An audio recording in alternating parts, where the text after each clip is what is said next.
ఓం పరమేశ్వర స్వరూపమైన సభకి నమస్కారం.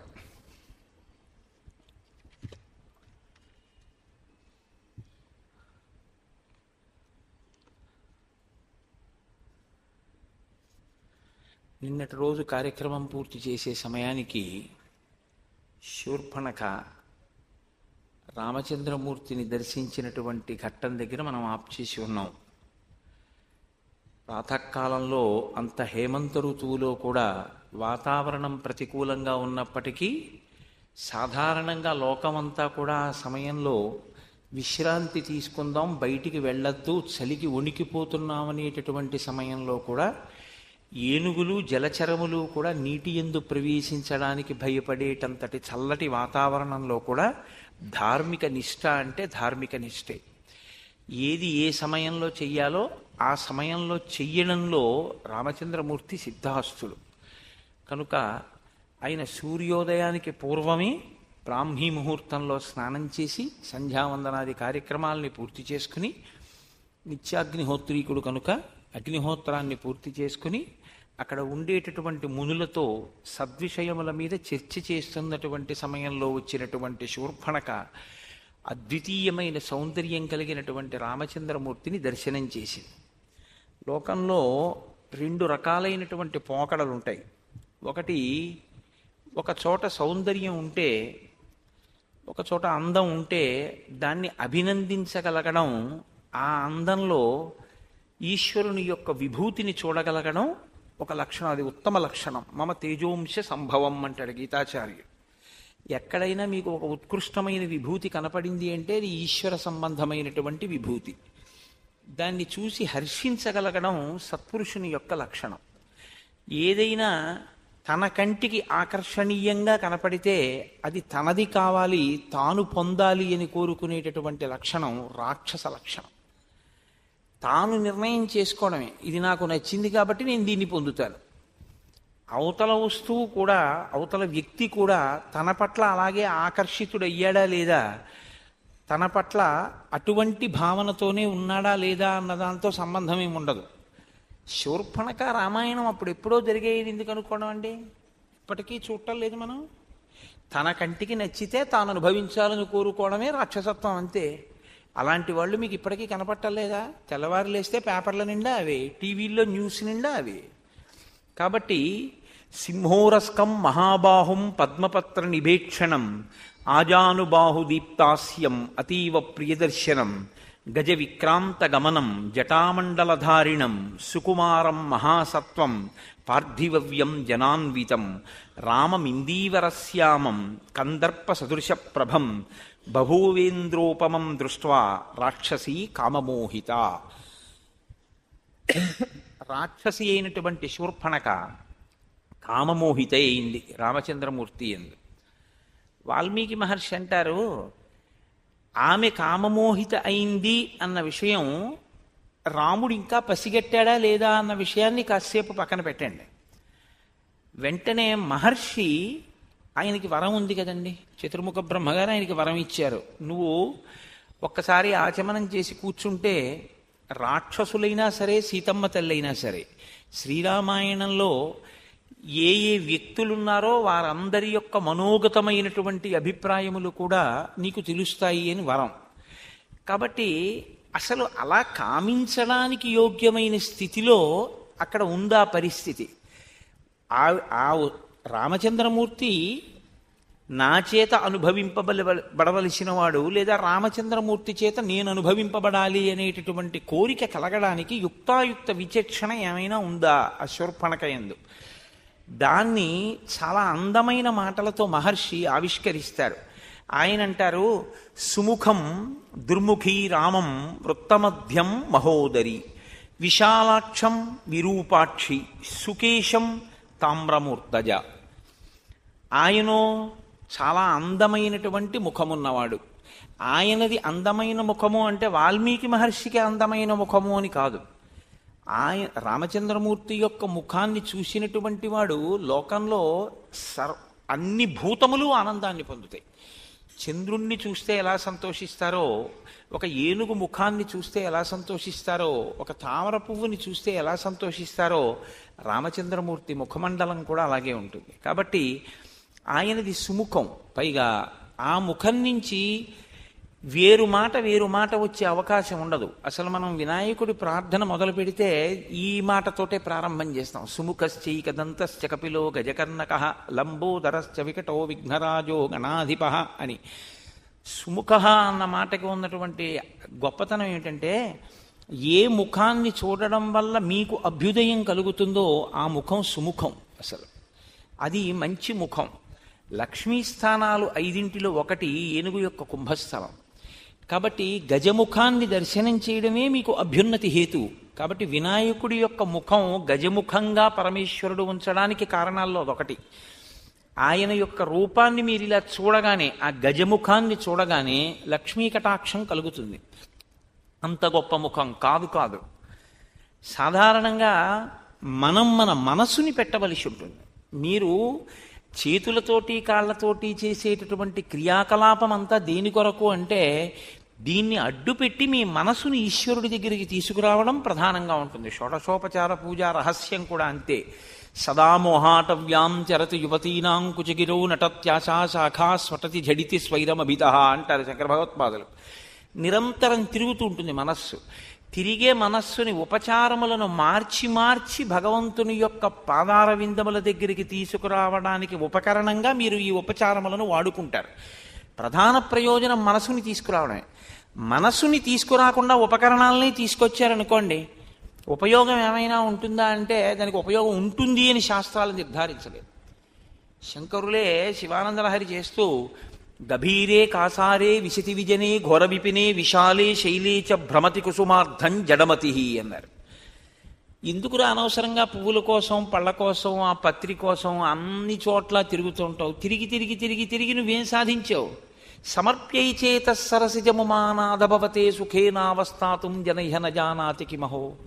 నీ మనస్సు అనేటటువంటి తామర పువ్వుని తీసుకెళ్లి పరమేశ్వరుడు యొక్క పాదముల దగ్గర పెడితే సంతోషించి నీ వెంట పడినట్టుగా నువ్వు తెచ్చిన సంభారములకు ఆయన సంతోషపడిపోయేటటువంటి వాడు కాడన్న విషయాన్ని నువ్వెందుకు తెలుసుకో? ఆయనకి కావలసింది మనస్సు. నువ్వు మనసు పెట్టి పూజ చెయ్యగలిగితే ఉపచారములు అన్నీ ఉన్నాయా లేదా అన్నది కూడా ఈశ్వరుడు చూడడు. ఉపచారములు అన్నీ సమకూర్చుకోవాలనుకోవడం భక్తి. నేను అలాగని ఎందుకంటే అన్నీ మానేసేయండి అని నేను చెప్తున్నానని మీరు అనుకోవద్దు. ఒక్కొక్కసారి ఉపచారమునందు లోపం వచ్చిందనుకోండి, అందుకే శాస్త్రంలో దాన్ని పూరణ చేసేస్తారు. ఒక అక్షత సమర్పిస్తే చాలు. నడుము విరగనటువంటి బియ్యం పసుపుతో కలిస్తే దాన్ని సమర్పిస్తే సింహాసనాన్ని మీరు సృష్టించవచ్చు. మీ మనస్సు ఉండాలి. అందుకే శంకరులు రత్నైకల్పిత మానసం హిమజలై స్నానంచ దివ్యాంబరం నానారత్న విభూషితం మృగమదా మోదాంకితం చందనం అంటూ మానస పూజలో ఇవన్నీ కూడా నేను నా మనసుతో సృష్టించాను అంటారు. ఆ మనస్సు అక్కడ పెట్టడం అన్నది మీకు ఆ మనసుతో దర్శనం చేయడం అనేటటువంటిది ఇంద్రియములలో ఉండే శక్తుల్ని మనసు తీసుకుని మనసు అంతర్ముఖమై పరమేశ్వరుణ్ణి అథాంగ పూజ యందు దర్శనం చేయడం నేర్చుకోవాలి. అందుకు పాదాల నుంచి తల వరకు పూజ చేయడం అనేటటువంటిది విగ్రహంలో కనపడుతుందని కాదు, ఇక్కడ కనపడాలి మీకు. కానీ వచ్చిన ఇబ్బందల్లా ఎక్కడొస్తుందంటే అదొక్కటే జరగదు, ఆ మనసే నిలబడదు. మిగిలినవన్నీ జరుగుతాయి. బిల్వాలు తీసుకొస్తాం, తులసి పత్రి తీసుకొస్తాం, అక్షతలు తీసుకొస్తాం, కొబ్బరికాయలు తీసుకొస్తాం, పువ్వులు తీసుకొస్తాం, అన్నీ తీసుకొస్తాం. ఉపచారమా? ఆ మంత్రానికి ఆ ఉపచారం అది యాంత్రికంగా జరిగిపోతూ ఉంటుంది. కానీ ఒక్కనాటికి మనసు మాత్రం అక్కడికి వెళ్ళి నిలబెట్టగలగడం అనేటటువంటిది కుదిరేటటువంటి విషయం అంత తేలికగా కాదు. అలా కానీ మయ్యేవ మన ఆదత్సా మయి బుద్ధిం నివేశయ అంటాడు గీతాచార్యుడు. నా యందు నీ మనసు పెట్టు అంటాడు. అలాగే పెట్టేశానండి అంటే అయిపోయింది, అంతే, జన్మ సార్థకం అయిపోయింది. అంత తేలికేమిటి?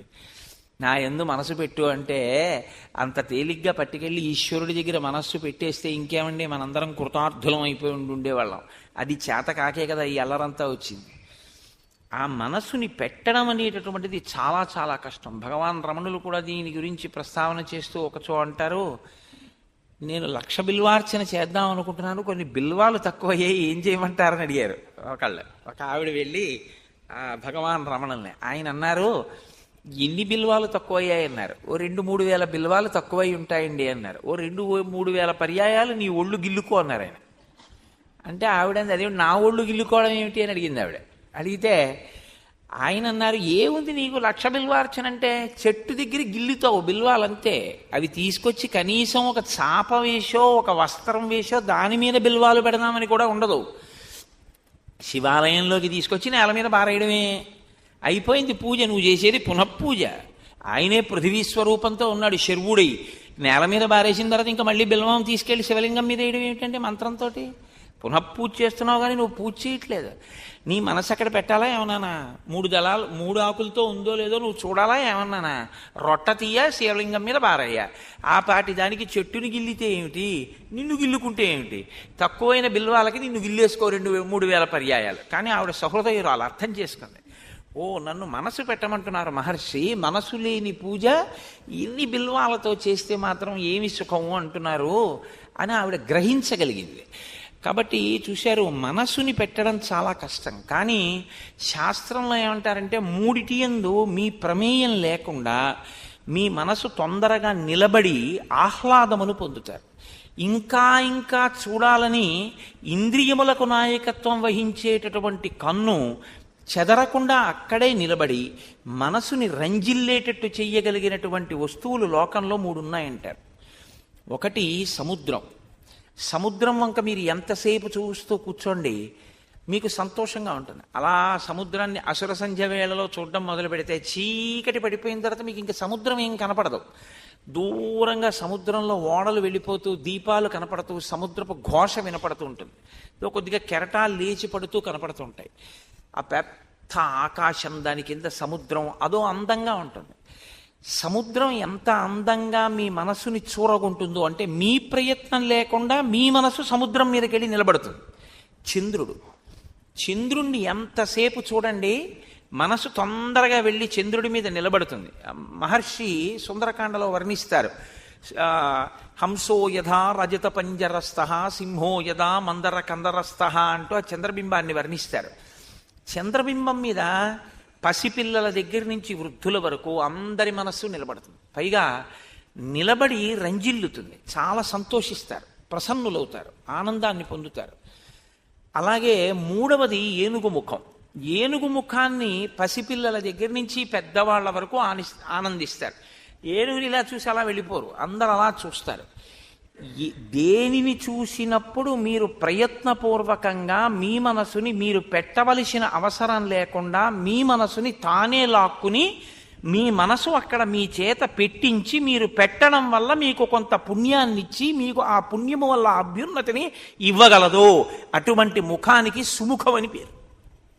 కాబట్టి సుముఖశ్చైకదంతశ్చ కపిలో గజకర్ణక లంబోదరశ్చ వికటో విఘ్నరాజో గణాధిప అంటూ కొన్ని నామాల్ని ఏరి కూర్చి ఎవరెవరైతే ఈ నామములను చేస్తున్నారో వారికి ప్రవేశే నిర్గమే తథా సంగ్రామే సర్వకార్యేషు విఘ్నస్తస్య నజాయితే అని విఘ్నములు రావు అంటూ విఘ్నేశ్వరుడి మీద ఒక ప్రార్థన చేసి ప్రారంభం చేస్తుంటారు. రామచంద్రమూర్తి యొక్క ముఖము కూడా సుముఖమే. ఎందుకో తెలుసా అండి, ఆయన యందు ఘోర అఘోర రూపములు 2 ఉంటాయి. మహర్షి ఈ విషయాన్నే శ్రీరామాయణంలో శివకేశవ అభేదమైనటువంటి తత్వం అడుగడుగునా మీకు కనపడుతుంది. నిన్ననే మీకు ఒక శ్లోకాన్ని ఉదాహరించి ఉన్నాను.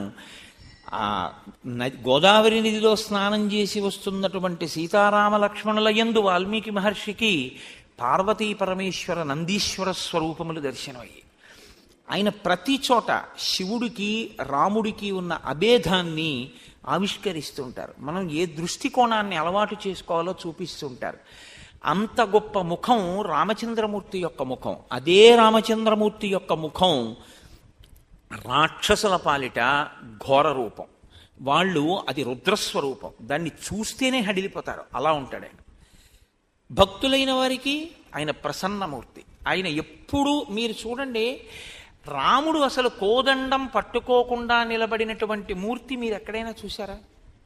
చాలా ఎక్కడో అరుదుగా ఉంటుందేమో. రాముడు అంటే ధనస్సు పట్టుకునే ఉంటాడు. అసలు మనం రుద్రం మొదలు పెడితే అలా ధనస్సు పట్టుకుంటే రుద్రమన్యవతోత ఇషవే నమః నమస్తే అస్తు ధన్వనే బాహుభ్యాముతతే నమః అని మొదలెడతాం. ఆ ధనస్సు ఏమిటయా స్వామి చేతిలో? మాకు భయం వేస్తోంది పిల్లలం, ఎందుకు ధనస్సు పట్టుకున్నావు? మేమైనా కోపం వచ్చిందా? ఏమైనా తప్పుంటే క్షమించని ఉభయతర నమస్కారములు చేస్తూ ఆ చేతిలో ఉన్న ధనస్సుకి నమస్కారం చేస్తాం. అదే రామచంద్రమూర్తి అయితే చేతిలో ధనస్సు పట్టుకుని నిలబడినా సరే ఎవరికి ఏం భయం ఉండదు. ఆయన ధనస్సు పట్టుకున్నాడు కాబట్టి మేము సంతోషంగా ఉండగలుగుతున్నాం. మహానుభావుడు తక్కువేమి మనకు రాముండొక్కడుండు వరకు పక్కతోడుగా భగవంతుడు మన చక్రధారి అయి చెంతనే ఉండగా తక్కువేమి మనకు అంటాడు మహానుభావుడు రామదాసు గారు. ఆ రామచంద్రమూర్తి కోదండం పట్టుకుని నా పక్కన ఉండగా మనకి భయం ఏమిటి? ఇంద్రియముల భయం కూడా లేదు. ఆయనే మనకి గురుస్వరూపమై మనని ఏ మార్గంలో ప్రయాణించాలో అటువైపుకి పయనింప చేస్తాడు అని లోకం నమ్ముతుంది. కాబట్టి సుముఖం, ఆయనది సుముఖం, ఆవిడిది దుర్ముఖి. ఆవిడిది చాలా భయంకరమైనటువంటి దుష్టమైనటువంటి ముఖం. ఇక నేను దాని గురించి పెద్ద వర్ణించక్కర్లేదు. ప్రయోజనం లేని విషయానికి పెద్ద వర్ణన ఏమిటి? దీనికి వ్యతిరేకమైన ముఖం ఆ ముఖం. ఆ ముఖం చూస్తే కొత్త పేడ అంటుకుంటుంది ఏమైనా.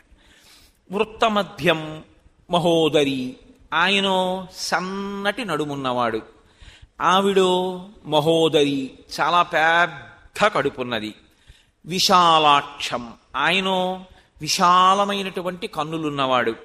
విరూపాక్షి, ఆవిడో వికృతమైన కన్నులున్నది. సుకేశం, ఆయనో అందమైనటువంటి కేశపాశమున్నవాడు, జుత్తున్నవాడు. ఆవిడో తామ్రమూర్ధజ, ఎర్రటి రాగి జుత్తు ఉంటుందే, ఆ రాగి జుత్తు ఎలా ఉంటుందో అటువంటి చిమ్ముకుపోయినటువంటి జుత్తున్నది. పూతనా సంహారంలో పోతన గారు వర్ణిస్తారు. ఆ నేలబడిపోయినటువంటి పూతన యొక్క జుత్తు వర్ణిస్తూ ఆ పక్షులు దూరేటటువంటి పొదలు ఎలా ఉంటాయో అలా ఉంటుంది అంటారు. కాబట్టి అటువంటి జుత్తు కలిగినది. విశాలాక్షం అంటే విశాలమైన కన్నులున్నవాడు అంటే ఆ కన్నులు పెద్దవైతే మనకేమిటి అని అనిపించవచ్చు. శంకర భగవత్పాదులు సౌందర్యలహరిలో అంటారు, దృశాద్రాఘీయస్యాదరదలిత నీలోత్పల రుచా కవీయాంసం దీనం స్నపయ కృపయా మమపి శివే అనేనాయం ధన్యో భవతి నచతే హానిరియత వనేవా హర్మ్యేవా సమకర నిపాతో హిమకరహ అంటారు. ఆ కన్నులతో లలితాస్వరూపానికి రామస్వరూపానికి అభేదం కదండి. రెండూ అటువంటి ముగ్ధమోహనమైనటువంటి స్వరూపాలు. ఆయన కూడా తనవారైనటువంటి వారిని, తనవారు పరాయివారు అని ఉంటారా ఈశ్వరుడికి అంటే? ఎవరు ధర్మావలంబకులో వారు ఈశ్వరుడి వారు, ఎవరు ధర్మమునందు ప్రవర్తించరో వారు కూడా ఈశ్వరునికి సంబంధించిన వారే. భారతీతీర్థస్వామి వెంకటాచల క్షేత్రానికి వచ్చినప్పుడు ఒక అనుగ్రహ భాషణం చేశారు. అనుగ్రహ భాషణం చేస్తూ ఒక పీఠాధిపతులు, ఒక జగద్గురువులు ఏ స్థాయిలో చెప్తారో చాలా ఆశ్చర్యంగా ఉంటుంది. ఆయన ఒక మాట అన్నారు, అసలు మనం పూజ చేసిన తర్వాత కోరుకోవలసింది ఏమిటి అంటే, ఎవరు ఈశ్వరుడి నుంచి బాగా దూరమై, వేదానికి దూరమై, ధర్మమునకు దూరమై పాపజీవనం గడుపుతున్నారో వారు వేదము చేత నిర్దేశింపబడిన మార్గంలోకి ఈశ్వరానుగ్రహంతో రావాలి అని మనం ప్రార్థన చెయ్యాలి అని చెప్పారు ఆయన. అప్పుడు లోక కళ్యాణం జరుగుతుంది. కాబట్టి ఈశ్వరుడికి అలా ఏమైనా కోపం ఉంటుందా అంటే అప్పుడు ఆయన ద్వంద్వాలకి లోనైన వాడు అవుతాడు. మరి ఈశ్వరుడు చంపడం ఎందుకండి అంటే, నేను మీతో ఒకసారి మనవి చేశాను, డాక్టర్ గారు సెగ్గడ్డ కోసేయడం ఎందుకు? సెగ్గడ్డకి ఆయనకి వైరం ఏం లేదు, సెగ్గడ్డ మీ ఒంట్లోంచే పుట్టింది. పోతన గారు ఆ కుష్ఠరోగం గురించి వర్ణన చేస్తూ, తన ఒంటిలోంచే పుట్టింది కదా కుష్ఠరోగం అని చెప్పి ఎవడైనా దాన్ని ముద్దు చేస్తే ఉన్న వేళ్ళు కొరుక్కు తినేస్తుంది. అది అలా మన సెగ్గడ్డ కదా అని చెప్పి దాన్ని చక్కగా పెంచి పోషిస్తే అది ఒంట్లో ఉన్న నెత్తురు కారిపోయేటట్టు చేస్తుంది. కాబట్టి సెగ్గడ్డని డాక్టర్ గారు కోసేశారంటే ఎందుకు కోసేస్తారు? మిగిలిన శరీరాన్ని రక్షించాలి, అది ఉండకూడదు.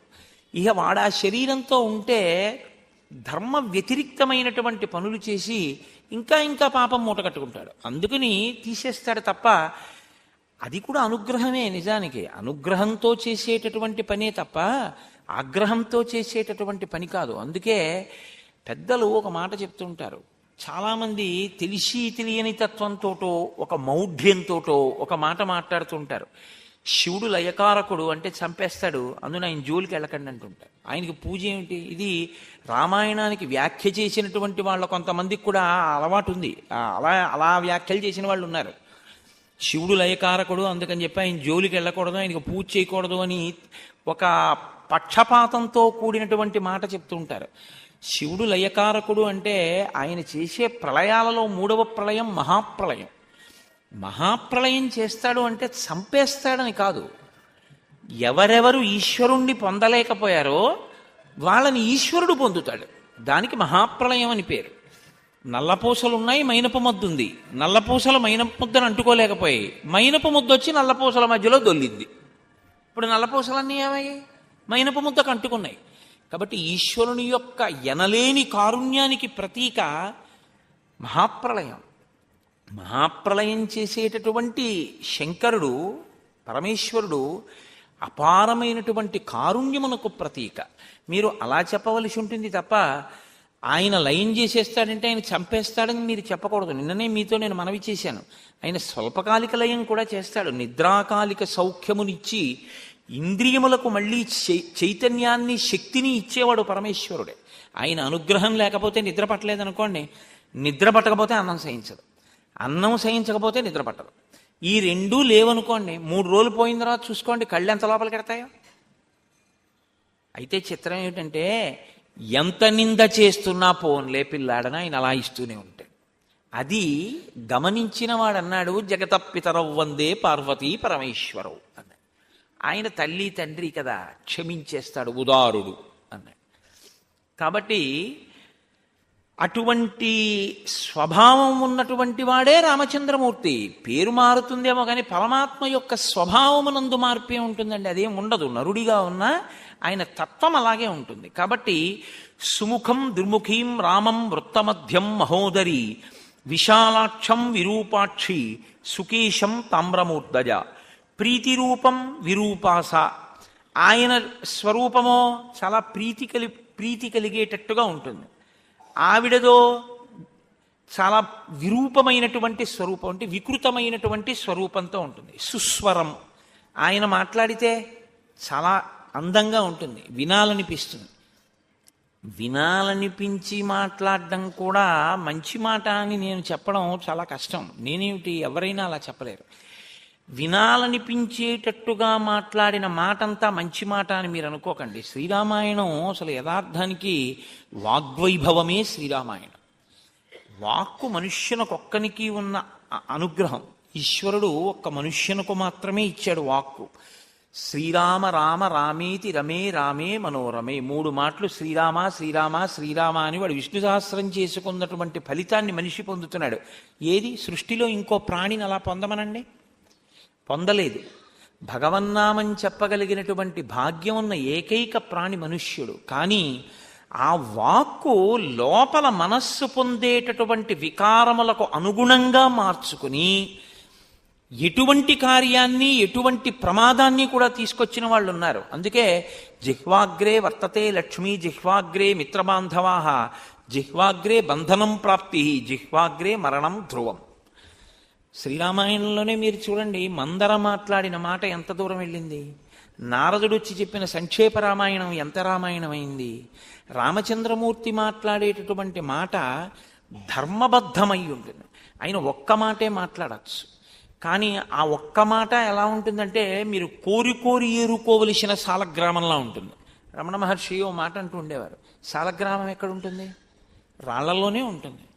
సాలగ్రామాన్ని ఎక్కడ ఏరుకోవాలి అంటే, సాలగ్రామాలు దొరికేది ఏమేమి ఉండదు. సాలగ్రామం రాళ్లలోనే దొరుకుతుంది. రాళ్ల మధ్యలో ఏరుకుని రాళ్లని విడిచేసి సాలగ్రామం ఏరుకోవాలి.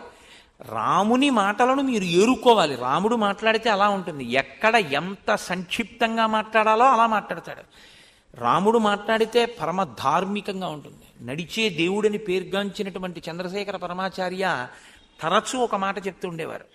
రాముడు ఎప్పుడు మాట్లాడినా శాస్త్రం ఇలా అంది అని మాట్లాడతాడు, ఋషులు ఇలా అన్నారు అని మాట్లాడతాడు, శృతి ఇలా అంది అని మాట్లాడతాడు తప్ప రాముడు నేనిలా అంటున్నాను అని మాట్లాడు.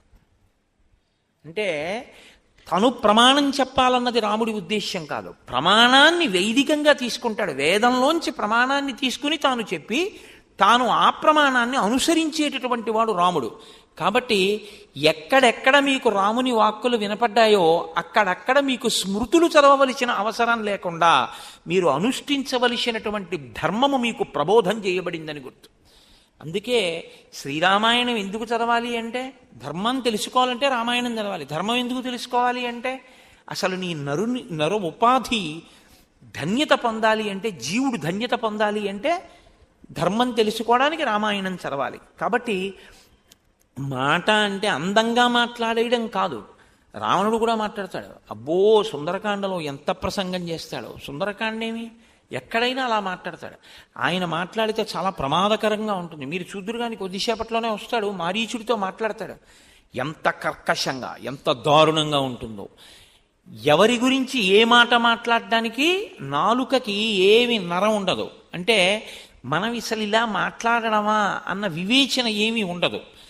తనకి ఎలా చిత్తం వస్తే అలా మాట్లాడేస్తాడు.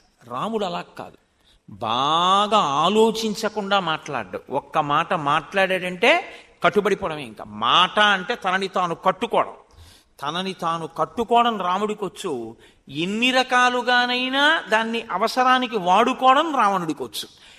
వాక్కుని మేము బాగా ఉపయోగించుకున్నాం, మా సుఖాలకి దాన్ని చాలా అందంగా మాట్లాడి మేము అందరినీ వశం చేసుకున్నాం అనుకున్న వాళ్ళు వాక్కును ఈశ్వరుడిచ్చిన దాన్ని దుర్వినియోగం చేసుకుని 10 తలలున్నా ఎలా తెగిపోతాయో, వాక్కుని సద్వినియోగం చేసుకున్నవాడు ఏ స్థితిని పొందుతాడో, ఒక్క తల ఉండి నరుడిగా పుట్టి ధర్మాన్ని అనుష్ఠించి ధర్మం మాట్లాడి యుగం మారిపోయినా ఒక నరుడిగా వచ్చినవాడు ఈశ్వరుడిగా లోకం చేత పూజింపబడి ఆ పేరు చాలు తలుచుకోవడానికి. శ్రీరామ అన్న నామం కోసం వెంపర్లాడిపోతున్నాయి లోకాలు. అదే రావణాసురుడైతే 10 తలకాయలుండి ఎన్ని మాటలు మాట్లాడినా అమ్మ బాబోయ్ ఆయన మాటే అని జనం హడిలిపోయేటట్టుగా మాట్లాడాడు. మాట మాట్లాడడం గొప్ప కాదు, ఆ మాట ఎంత గొప్పదై ఉంటుంది అన్నది చాలా విశేషం. కాబట్టి మీరు ఇక్కడ చాలా బాగా రాముడు మాట్లాడతాడు అన్నదానికి ప్రసంగాలు బాగా చేస్తాడు అని మీరు ఆలోచన చేయకూడదు. ఎందుకంటే రఘువంశం రచన చేస్తూ కాళిదాసు గారు ఒక మాట అంటారు, త్యాగాయ సంహృతార్థానాం సత్యాయ మితభాషిణాం అంటారు రఘు గురించి. రఘుమహారాజు గారు తక్కువ మాట్లాడతారు. ఎందుకు తక్కువ మాట్లాడడం?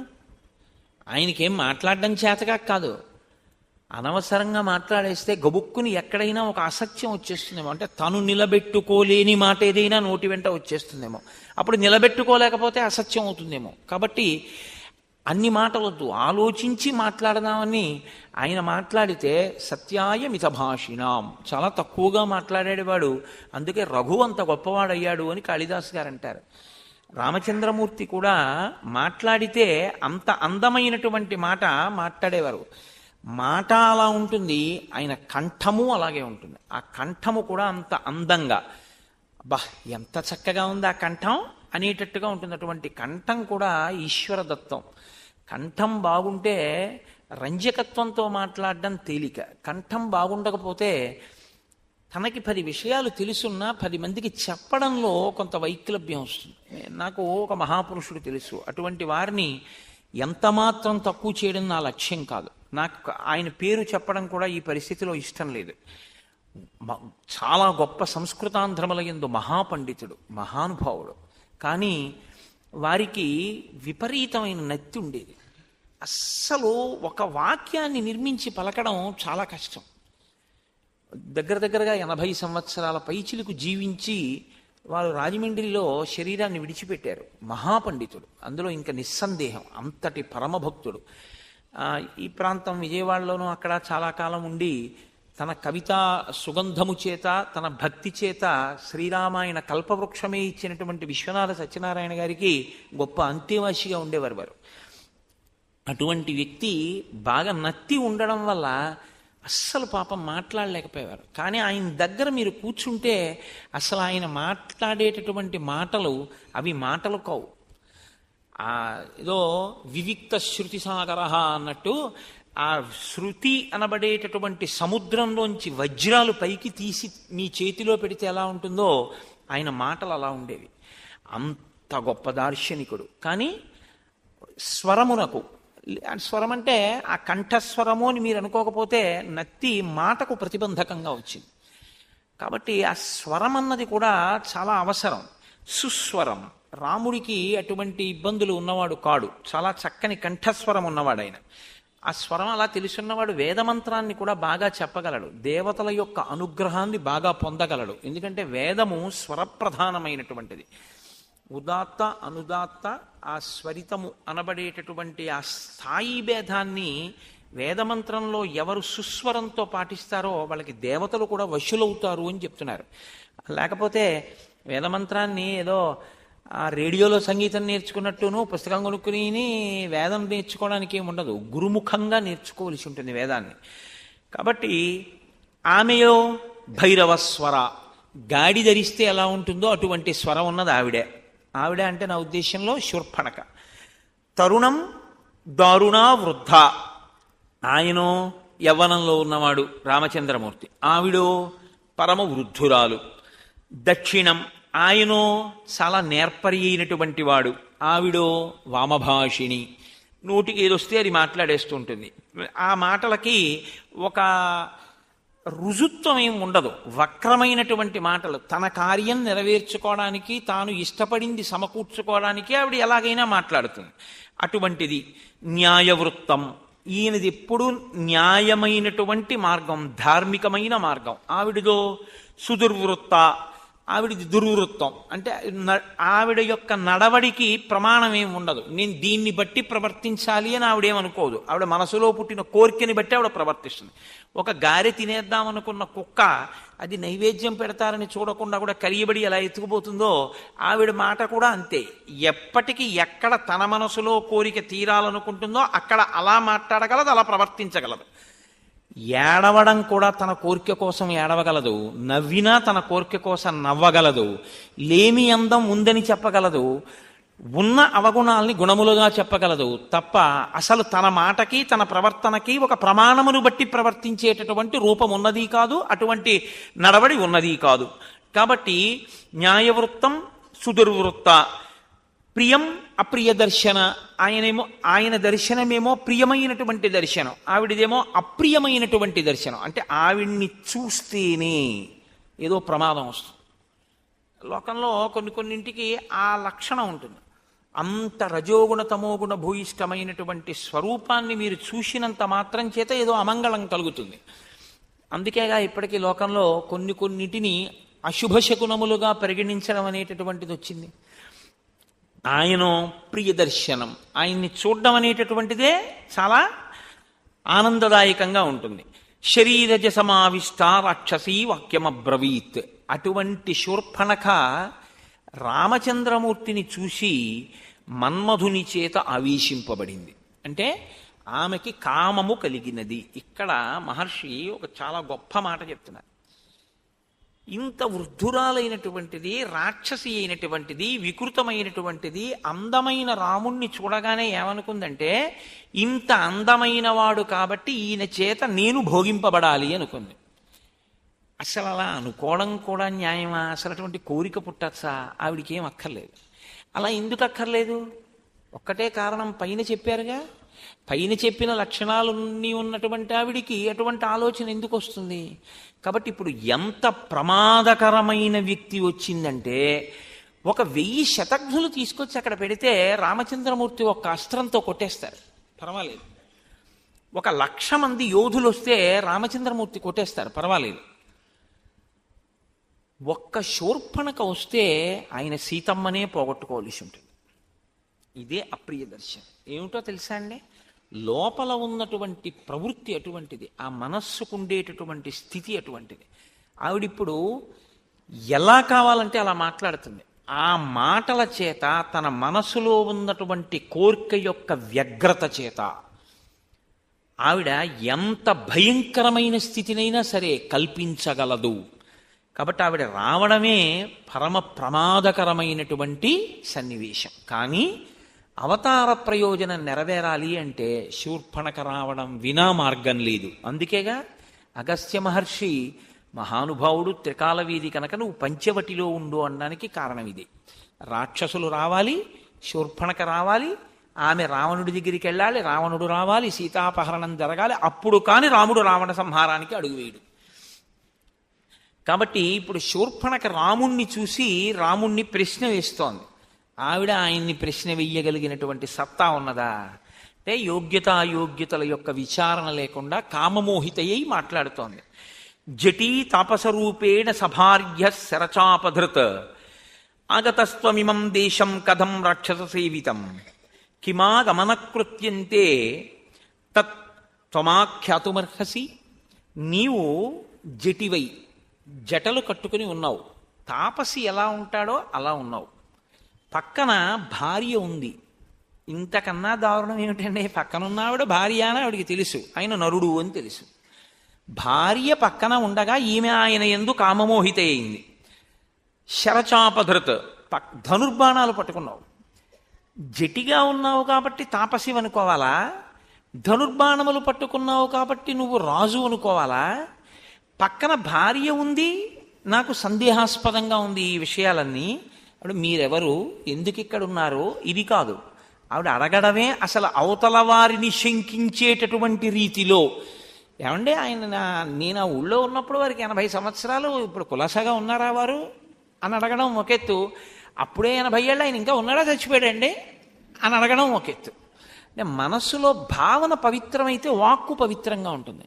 మనసులో భావన అపవిత్రమైతే వాక్కు కూడా అలాగే ఉంటుంది. అందుకే వాక్కు చాలా పదిలంగా ఉండాలి, చాలా పవిత్రంగా ఉండాలి. కొంతమంది నోటితో ఆయన చచ్చిపోయారండి అని కూడా అనరు, ఆయన శరీరం విడిచిపెట్టారండి అంటారు. ఎంత మంగళప్రదంగానూ ఉంటాయి ఆ వాక్కులు.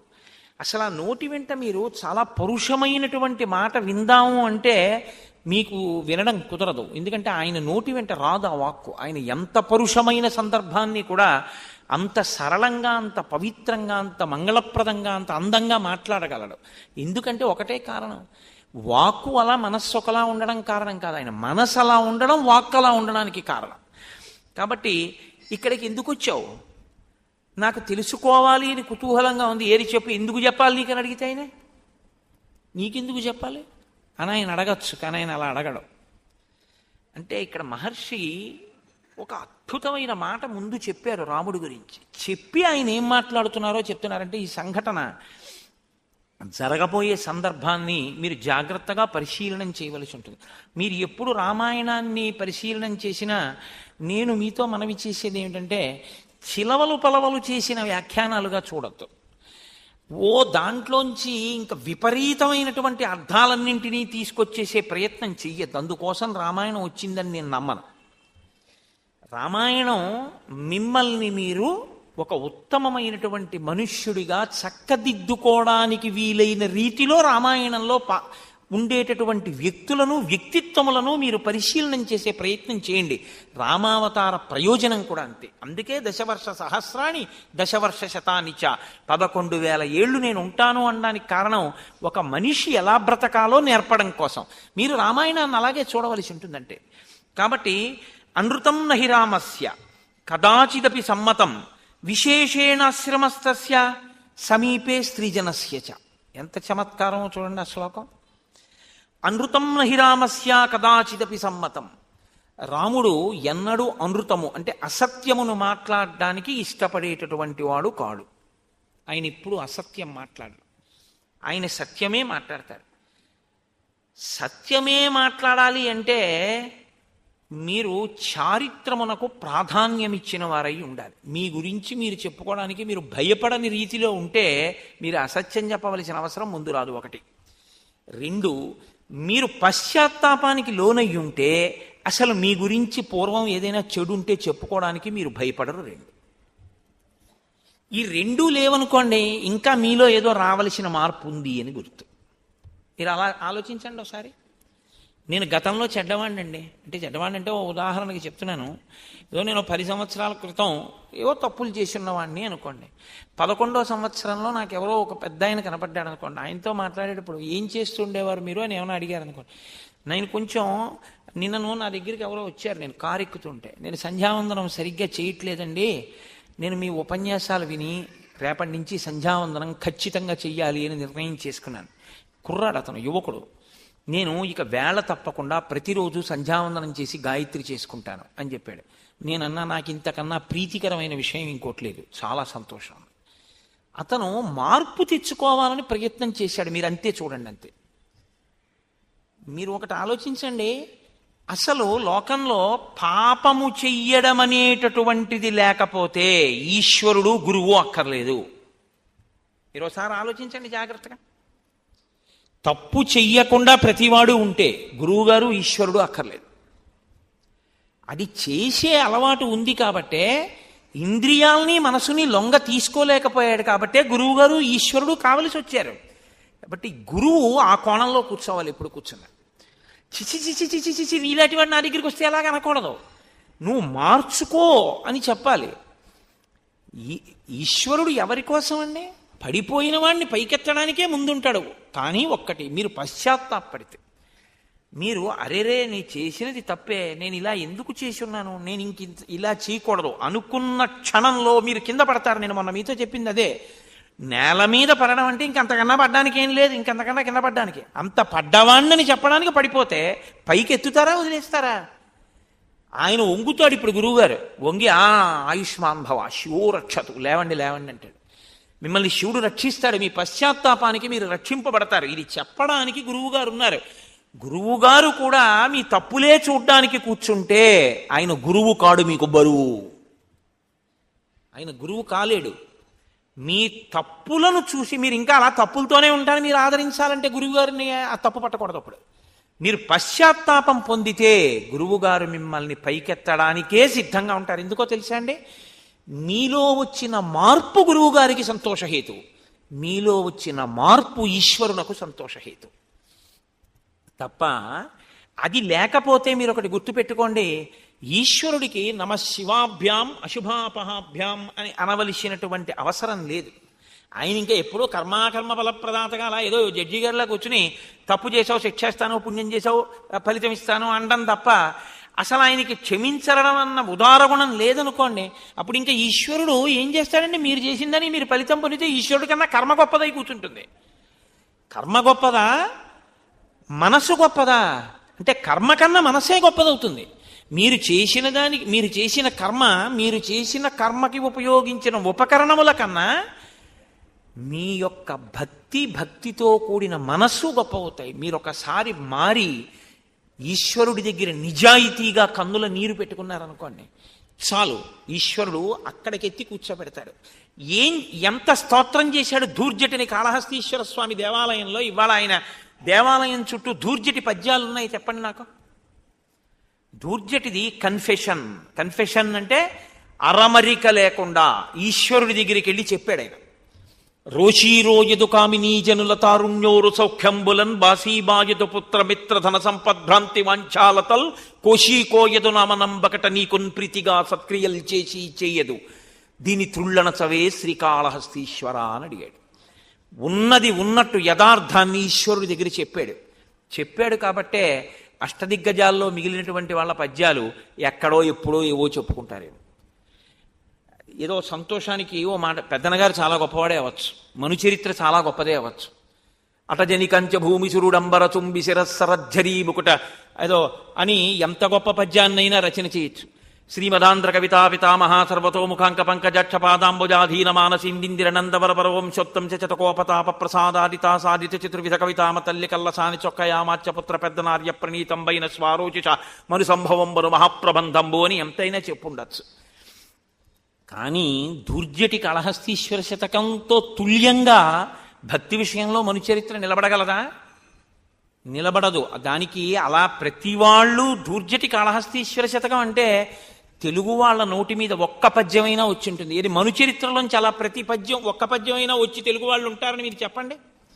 పోతన గారి భాగవతంలోంచి ఒక్క పద్యమైనా వచ్చి ఉంటుంది, మనుచరిత్రలోంచి ఉంటుందని చెప్పండి. ఉండదు. ఎందుకంటే ఒక్కటే కారణం, ఒక భక్తుడు ఎలా నిలబడాలో అలా నిలబడ్డాడు ధూర్జటి. నిలబడ్డాడు కాబట్టే కాళహస్తీశ్వర శతకానికి ఆ స్థాయి వచ్చింది. అది కేవలం ఒక శతకం కాదు, 2 ఒడ్లున్నది కాదది. 1వ పద్యం ఓ ఒడ్డు, 100వ పద్యం ఓ ఒడ్డు, ఇటు నుంచి దిగి అటు నుంచి ఎక్కేది కాదది.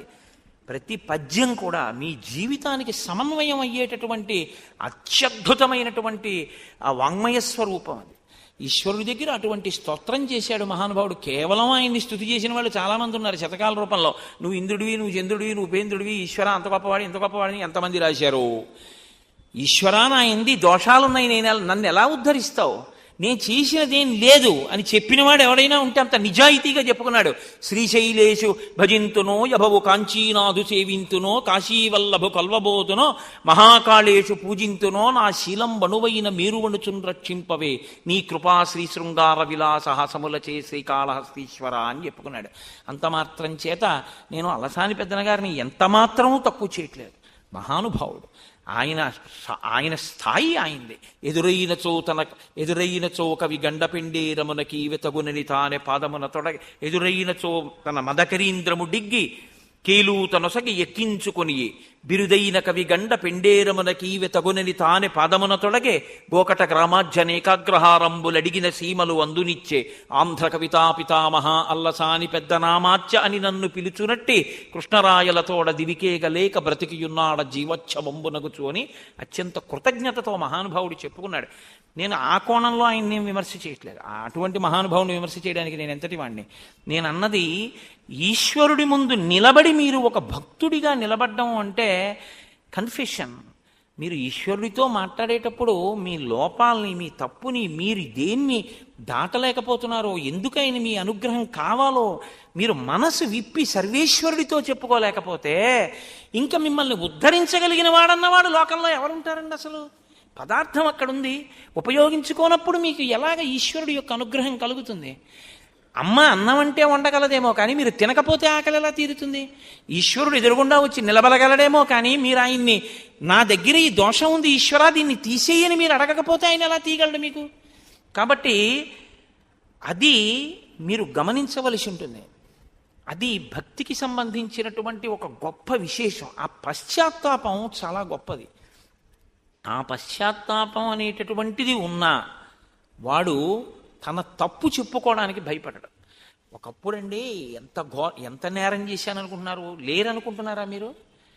ఆధ్యాత్మిక సామ్రాజ్యంలో సామ్రాట్టులై కూర్చున్నటువంటి వాళ్ళు ఒకప్పుడు పెద్ద పెద్ద విప్లవకారులై ప్రభుత్వాల మీద తిరగబడిన వాళ్ళు ఉన్నారు. అరబిందో లేరా?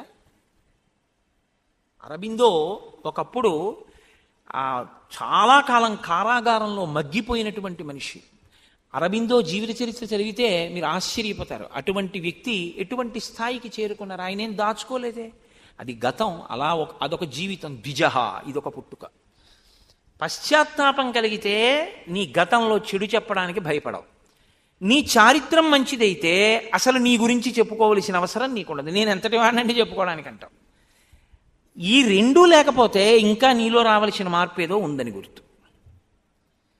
రామచంద్రమూర్తి అనృతం నహి రామస్య. ఆయన ఎప్పుడూ అబద్ధం చెప్పుకోవలసిన అవసరం ఆయనకి లేదు, అసలు ఆయనకి అలవాటు లేదు. ఆయన ఎప్పుడు అబద్ధం మాట్లాడరు. కదాచిదపి సమ్మతం విశేషేణ ఆశ్రమస్తస్య. ప్రత్యేకించి ఆశ్రమముల యందు ఆయన అస్సలు అబద్ధం ఆడరు. అంటే ఏమిటండి ఆశ్రమముల యందు అబద్ధం ఆడరు అంటే? మరి ఎప్పుడైనా అంటారేమో అన్నట్టుగా ఉంది కదా దాని అర్థం అని అనుమానం రావచ్చు. విశేషేణాశ్రమస్తస్య అంటే ఆశ్రమంలో తాను ఉండి మాట్లాడుతున్నప్పుడు కించిత్ ఎక్కడైనా ఒక చిన్న అసత్యం లాంటి దాన్ని చెప్పి ధర్మాన్ని నిలబెట్టవలసినటువంటి అవసరాన్ని కూడా తన భుజాల మీదకి ఎత్తుకోడు ఆయన. ఎందుకంటే అందులో ఉన్న వాళ్ళకి ధర్మం తెలుసు, తన కొత్తగా భుజాలకు ఎత్తుకోవలసింది లేదని గ్రహించి ఉంటాడు అని గుర్తు. ఒక ఉదాహరణ చెప్పాలంటే, సుమంత్రుడు అరణ్యవాసానికి రథం మీద తీసుకెళ్ళిపోతున్నప్పుడు దశరథుడు ఆపమంటున్నాడు, నువ్వు తోలమంటున్నావు. రేపు దశరథుడు తిరిగి వచ్చిన తర్వాత రథం ఆపలేదు ఎందుకు అని అడిగితే ఏం చెప్పను అంటే, రథచక్రముల సవ్వడిలో ఆపమని నువ్వు అన్న ధ్వని నాకు వినపడలేదని చెప్పేయి అన్నాడు. మరి అబద్ధం చెప్పడం ఒకటి, అబద్ధం చెప్పించడం ఒకటి కాదా? అంటే తండ్రిని సత్యమునందు నిలబెట్టాలి అంటే తాను తప్పదని చెప్పి వెళ్ళిపోవాలి. ఒక పెద్ద సత్యం కోసం ఒక చిన్న అసత్యం దోషభూయిష్టమేం కాదు. ఒక్కొక్కసారి అలా దేవి భాగవతంలో దీని గురించి ఒక వృత్తాంతం ఉంది. ఏదో ఒక ఆయన పోని దేవి భాగవతం ఇప్పుడు మళ్ళీ అదంతా ఆఖ్యానాలు జోలికి ఎందుకు కానండి, ఓ తేలిక ఉదాహరణ చెప్పాలంటే, ఓ అరుగు మీద ఓ బ్రాహ్మడు కూర్చున్నాడు అనుకోండి. ఇటు అరుగుంది, ఇటు అరుగుంది. ఆవు పరిగెడుతోంది. ఆవు వెనకాతల కషాయివాడు పరిగెడుతున్నాడు. ఆవు పరిగెత్తింది, కషాయివాడిని అంత దూరంలో చూశాడు. ఆయన అరుగు దిగి అరుగుకి కూర్చున్నాడు. కషాయివాడు వచ్చి ఆవు ఇటు పరిగెత్తిందా అన్నాడు. ఏమో నేను ఈ అరుగు మీద కూర్చున్నాకేం వెళ్ళలేదే అన్నాడు. ఆ అరుగు మీద ఉండగా వెళ్ళింది కానీ ఈ అరుగు మీద ఉండగా వెళ్ళలేదుగా. మీకు తెలిసి ఆపాటి అబద్ధంతోనైనా మీరు ఒక ప్రాణిని రక్షించగలిగితే అప్పుడు మీది అబద్ధం కిందకి రాదు, అది ధర్మాన్ని రక్షించడం కిందే వస్తుంది. అలా మీరు అన్వయం చేసేసుకున్న అబద్ధాలు మాత్రం ఆడకూడదు. అది నిజంగా అంత ధార్మికమై ఉండాలి. ఒక పెద్ద ధర్మాన్ని నిలబెట్టడానికి ఒక చిన్న అబద్ధం ఆడడం ధర్మాన్ని రక్షించడమే అవుతుంది తప్ప అధర్మం కిందకి రాదు. కానీ అలా చిన్న చిన్న అబద్ధం ఏదైనా చెప్పి ధర్మాన్ని రక్షించవలసినటువంటి బాధ్యతని కూడా నెత్తికెత్తుకోడు ఆశ్రమంలో ఉంటే. ఎందుకంటే అక్కడ నాకు ఆ అవసరం లేదు, అక్కడ ఉండేవాళ్ళందరూ ధర్మావలంబకులే, నాకెందుకు ఆ మాట. కాబట్టి విశేషేణ ఆశ్రమస్తస్య సమీపే స్త్రీజనస్య చ. ఇది పురుషుడి యందు ఒక బలహీనత. ఆడది కనబడితే ఉన్నదో లేదో, అబద్ధమో నిజమో, ఏదో ఓ మాట మాట్లాడేసి అవతల వాళ్ళు అబ్బో ఈయన ఇంత గొప్పవాడా అనుకోవాలనుకుని ఓ మాట మాట్లాడేస్తే వాళ్ళంత వెర్రి వాళ్ళు నమ్మేస్తారని అనుకుంటూ ఉంటారు. రాముడు అటువంటి వాడు కాదుట. సమీపే స్త్రీజనస్య చ, ప్రత్యేకించి పక్కన ఆడవాళ్ళున్నప్పుడే ఆయన అబద్ధాలాడడానికి లేకపోతే ఇతర రకమైనటువంటి ప్రవర్తనకి ఆయన అసలిష్టపడకుండా తనను తాను బాగా కుదురుపరుచుకుని ఉంటాట. ఎందుకు ఈ శ్లోకం ఇక్కడ? ఇప్పుడు అకస్మాత్తుగా రామశీలావిష్కారం కోసం నువ్వెవరు తెలుసుకోవాలనుందని శూర్పణ కంటే రాముడు ఏమన్నాడో చెప్పాలా, వాల్మీకి రాముడు ఎలాంటి వాడో చెప్పాలా? అంటే ఎదర మీరు చూడబోయేటటువంటి సంఘటనని, రాముడు మాట్లాడబోయే మాటల్ని మీరు ఈ కళ్ళద్దాలు పెట్టుకుని చూడవలసి ఉంటుంది జాగ్రత్తగా. తప్ప మీరు న్యాయమూర్తిగా కూర్చుని మీకు ఎలా తోస్తే అలా తీర్పులు చెప్పద్దు. ఈ శ్లోకాన్ని దృష్టిలో పెట్టుకుని జరగబోయే సంఘటన, రాముడు మాట్లాడే మాట, శూర్పణకతో మాట్లాడే మాటల్ని జాగ్రత్తగా గమనించి ఆయన ఎందుకు మాట్లాడతాడో అలా. ఏదో ఆడది కనపడిందా అని వెర్రెక్కిపోయి ఉన్న పద్ధం లేని పద్ధం మాట్లాడేసేసి హాస్య ప్రసంగాలు చేసేసి అక్కడి నుంచి సంతోషం పొందేసేటటువంటి లేకి మనస్తత్వం ఉన్నవాడు కాడు సుమా. ఇప్పుడు ఆయన అన్నాడు, ఏమీ లేదమ్మా, అడుగు అక్కడ ఉన్నాడే ఆశ్రమంలో, అదిగో పాప ఆయన ఏదో కట్టెలవి విరుస్తున్నాడు, ఆయన లక్ష్మణమూర్తి, నా సోదరుడు. ఈమె విదేహ వంశంలో జన్మించింది సీత. ఇయం భార్యాచ వైదేహీ మమ సీతేతి విశ్రుత. ఈమెకి సీత అని పేరు.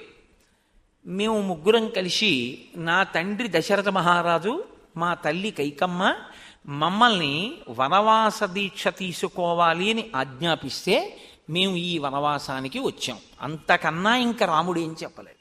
మా అమ్మ వరాలు అడిగింది, మా నాన్న నన్ను పంపించాడు. ఎవరు ఏ స్థాయిలో అర్థం చేసుకుంటే సరిపోతుందో, ఎవరికి ఎంతవరకు చెప్పాలో అంతవరకు చెప్తే చాలు. అంతే తప్ప అందరి దగ్గరికి వచ్చి దాని గురించి పెద్ద విశేషంగా ఇంకా అదే మోసపోసినట్టుగా ఇంకా అక్కడి నుంచి మొదలుపెట్టి ఒకనొకప్పుడు మా నాన్నగారు నాకు యవరాజ్య పట్టాభిషేకం చేద్దామనుకున్నారు అని ఆ కథంతా మొదలు పెట్టక్కర్లేదు. కాబట్టి అంతే మాట్లాడి వదిలేశాడు. కానీ ఆవిడంది అహం అంటూ మొదలెడుతుంది. అహం శూర్పణఖా నామ రాక్షసీ కామరూపిణి అరణ్యం విచరామీదం ఏకా సర్వభయంకరా. నేను శూర్పణఖ అనేటటువంటి పేరు కలిగిన దానను. నేను రాక్షసిని, కామరూపిణిని. ఏ రూపం కావాలంటే ఆ రూపాన్ని నేను పొందుతాను. నేను ఈ భయంకరమైనటువంటి అరణ్యములో ఒక్కదానని విహరించగలను. అంటే నాకంత బలపరాక్రమాలున్నాయి. నా అన్న రావణాసురుడు, విశ్రవసో బ్రహ్మ యొక్క కుమారుడు. నువ్వు వినే ఉంటావు రావణుడు గురించి. ఇదొక చాలా అతిశయంతో కూడి ఉంటారు కొంతమంది. మీరెవరండి అని అడిగారు అనుకోండి, నేను ఫలానా వారి అబ్బాయినండి, నా పేరు ఫలానా. మీరేం చేస్తుంటారని ఆయన మీ గురించి ఎక్కువ అడిగాడు అనుకోండి, అది మీకు నా గురించి తెలీదా అంటారు.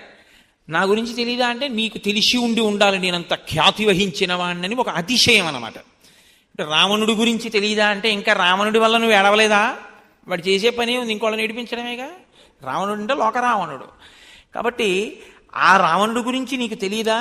అటువంటి రావణాసురుని యొక్క కూతుర్ని, రావణాసురుని యొక్క చెల్లెల్ని, బలీయాన్ రాక్షసేశ్వర, మహాబలవంతుడైనటువంటి వాడు, రావణో నామమే భ్రాత, ఆ రావణాసురుడు నా యొక్క అగ్రజుడు, ఆయన యొక్క చెల్లెల్ని, కుంభకర్ణుడు ఎప్పుడూ నిద్రపోయేటటువంటి స్వభావం ఉన్నవాడు, మహాబలవంతుడు కుంభకర్ణుడు నా యొక్క ఇంకొక అన్నగారు, రెండవ అన్నగారు. నేను శూర్పణఖ అని పేరు కలిగినటువంటి చెల్లెల్ని. నా తర్వాత ఒక తమ్ముడు ఉన్నాడు. వాళ్ళ జనన క్రమంలో ముందు రావణుడు, తర్వాత కుంభకర్ణుడు, తర్వాత శూర్పణఖ, తర్వాత విభీషణుడు. విభీషణుడు ధర్మాత్ముడు. ఆవిడ ఏమందో తెలుసా అండి విభీషణుడు గురించి చెప్తూ, విభీషణస్తు ధర్మాత్మ నతు రాక్షస చేష్టిత. అబ్బే వాడు ఉన్నాడే ధర్మాత్ముడు, వాడికి అసలు రాక్షస గుణాలు ఒకటి లేవు. ఇది ఎలా ఉంటుందంటే హిరణ్యకశిపుడు ప్రహ్లాదుడిని చూసి గుండెలు బాదుకున్నట్టు ఉంటుంది. ఏమిటి వీడికి అసలు ఏమిటి ఒక్కటి రాలేదు, ఈ అల్లరి ఏమిటి, విష్ణుభక్తి ఏమిటి అని ఆయన ఏడిచినట్టు విభీషణస్తు ధర్మాత్మ, ఆ మాట రాముడికి చాలా సంతోషం. కానీ ఈవిడంటుంది నతు రాక్షస చేష్టిత, ఒక్క రాక్షస గుణం లేదు వాడికి, వాడు ఒక్కడే తప్పబుట్టాడు మా ఇంట్లో పనికి మాలినవాడు అని ఆవిడ బాధ ఆవిడిది. అంటే అని ఆవిడంది రామచంద్రమూర్తి వంక చూసి, నాకు అపారమైనటువంటి బలం ఉన్నదాన్ని, నేను ఈ అరణ్యంలో యథేచ్ఛగా విహరిస్తూ ఉంటాను, కాబట్టి సముపేతాస్మి భావేన భర్తారం పురుషోత్తమం, నన్ను నీవు భార్యగా పొంది సుఖం అనుభవించు. ఏదో పెద్ద రామచంద్రమూర్తిని అనుగ్రహిస్తున్నట్లు మాట్లాడింది. అహం ప్రభావ సంపన్న స్వచ్ఛంద బలగామిని చిరాయ భవమే భర్త సీతాయా కింకరిష్యతి. నేను చాలా బలమున్నదాన్ని, ప్రభావమున్నదాన్ని, నన్ను భార్యగా పొందితే నువ్వు సంతోషం పొందుతావు, కానీ ఈ సీత వల్ల ఏం పొందుతావు? అసలు సీతమ్మ ఏమిటో, భార్య అంటే ఏమిటో, అనుగమించడం అంటే ఏమిటో, మనసులు కలవడం ఏమిటో ఆవిడికి ఏమైనా తెలిస్తేగా. ఆవిడ అప్పటికప్పుడు న్యాయం చెప్పేసిందంటే, అంటే ఆవిడ మనసులో ఇప్పుడు కోరిక ఉంది, ఆమె రాముడికి భార్యాస్థానంలో కూర్చోవాలనిపించింది, కాబట్టి ఇప్పుడు ఆ స్థానం ఖాళీ అయిపోవాలి. కాబట్టి ఇప్పుడు ఆవిడెవరు, ఎటువంటిది, అడవికి భర్తతో ఎందుకు కలిసి వచ్చింది, నేను ఇలా అనొచ్చా అనకూడదా, ఏముండదు. ఇది ఈ పోకడ మీకు బాగా కనపడుతూ ఉంటుంది. చూడండి, లోకంలో ఎంత ఇష్టం వచ్చినట్లు మాట్లాడేస్తారంటే చాలా పరుషమైన వాక్కు ఒకటి వినపడుతుంటుంది లోకంలో. ఒక పిల్లకి పెళ్ళైపోయింది అనుకోండి, ఒక పిల్లాడికి పెళ్ళైపోయింది అనుకోండి, ఒక మాట నోటి వెంట రాకూడదు. అసలు నీ చేసుకుందాం అనుకున్నాను ఆయన్ని, అది ఆ మాట ఎందుకు ఇంక ఇప్పుడు, ఇంకా ఆ మాట అనకూడదు. లేకపోతే అసలు ఆ అమ్మాయిని నేను చేసుకుందాం అనుకున్నాను. కొంతమంది పెద్దవాళ్ళు కూడా ఆ అమ్మాయిని నా కోడల్ని చేసుకుందాం అనుకున్నాను. ఇంకెందుకు ఆ మాట, చాలా లీకి మాట, అసలు ఆ మాట రాకూడదు. ఇంకా అయిపోయిందంతే, ఊరుకోవాలి. ఆ అమ్మాయి నీ కూతురు, నీ కోడలే, ఆ అబ్బాయిని నీ కొడుకు అనుకో, అమ్మాయి నీ కోడలు కాబోడేటి ఎప్పటికీ కోడలే, నా కోడల్ని చేసుకుందాం అనుకుంటున్నాను అనేటప్పటికే మళ్ళీ అక్కడ ఒక వక్రమైనటువంటి దృష్టి ప్రసారం అయిపోయిందంతే. కొంతమంది మాటలో ఉండేటటువంటి లేఖితనం, మనసు ఎంత వెలితి మనసు అన్నది, రాక్షస మనస్తత్వం అంటే ఇంతేనండి, ఇంకేం ఉండదు.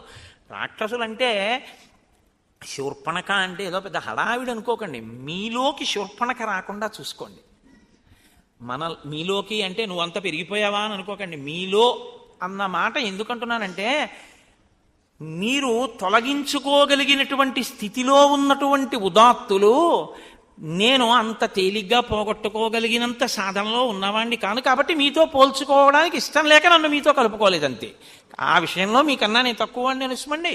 కాబట్టి వికృతాచ విరూపాచ నచేయం సదృశీతవ అహమేవానురూపాతే భార్యా రూపేణ పశ్యమాం. వికృతాచ విరూపాచ, ఈ సీతమ్మ చాలా వికృతంగా ఉంది, విరూపంగా ఉంది. ఇదే సీతమ్మ గురించి రావణుడి దగ్గర చెప్తుంది. ఎంత గొప్పగా చెప్తుందో తెలుసా అండి. అసలు ఆ సీతమ్మ అందం ఏమిటంటుంది, అప్పుడు అందం ఎందుకు కనపడింది అంటే, అప్పుడు కక్ష ఏమిటంటే, ఆ సీతమ్మని రావణుడు ఎత్తుకొచ్చేయాలి, ఆవిడ ఏడవాలి, అందుకు సీతమ్మ అందం చెప్పింది. ఇక్కడ సీతమ్మ అందంగా మరి కనపడకపోవడం ఏమిటి అంటే, ఇప్పుడు ఈవిడ మాటలు వినేసి రాముడు అకస్మాత్తుగా చిచ్చి నిజమే ఈవిడేంటి బాగులేదు అని అనేసుకోవాలి, అనేసుకుని వదిలేసి శూర్పణఖం చేయబట్టేయాలి. తను ఎంత లేకి మనసో, రాముడంత లేకి మనసో అనుకోవడం. కొంతమంది మనం చేసే ప్రచారం కూడా అలాగే ఉంది ఇవాళ. మన అదేంటి ప్రసార సాధనాలు కానివ్వండి, మన సినిమాలు కానివ్వండి, మన సాహిత్యం కానివ్వండి, అంతే లవ్ ఎట్ ఫస్ట్ సైట్ ఇట. ఏమిటి దాని అర్థం ఏమిటో నాకు ఎప్పటికీ అవగతం కాదు. అసలు ఏమి యుక్తాయుక్త విచక్షణ ఏమి, వాడెవరో ఏమిటో ఆవిడికేం తెలియదు, ఆవిడెవరో ఏమిటో వాడికేం తెలియదు. వాళ్ళ శుభలేఖ కూడా అలాగే ఉంటుంది. I solicit your gracious presence. ఎందుకంటే తల్లి లేదు, తండ్రి లేడు, బంధువులు లేరు, అన్నదమ్ములు లేరు, వాడు అనాథ, ఆవిడ అనాథ, ఇద్దరు అనాథలు పెళ్లి చేసుకుంటున్నారు, మరి శుభలేఖ వాళ్ళ పేరు మీదే ఉంటుంది. అంత దరిద్రమైన సంస్కృతికి ఇవాళ మనం దిగజారిపోయాం. కాబట్టి వికృతాచ విరూపాచ నేయం సదృశీతవా, నీకు ఆవిడికి ఇద్దరికి సరిపోలేదు, బావులేదు, మీరిద్దరు అలా ఉండకూడదు. నేను మొన్న మీతో మనవి చేశా, అసలు భార్యాభర్తలైన వారు ఎప్పుడైనా కనపడితే, దంపతులు కనపడితే పొరపాటున మనసులోకే ఒక మాట రాకూడదు. ఆయనకి తగినట్టు ఆవిడ లేదనో, ఆవిడికి తగినట్టు ఆయన లేదనో ఒక్క నాటికి అనకూడదు. నేను మొన్న మీకు ఉదాహరణలు కూడా చూపించాను. కళాభ్యాం చూడాలంకృత శిశికళాభ్యాం నిజితపఫలాభ్యాం ఒండరులు తపస్సుకు ఫలమై ఉన్నారు.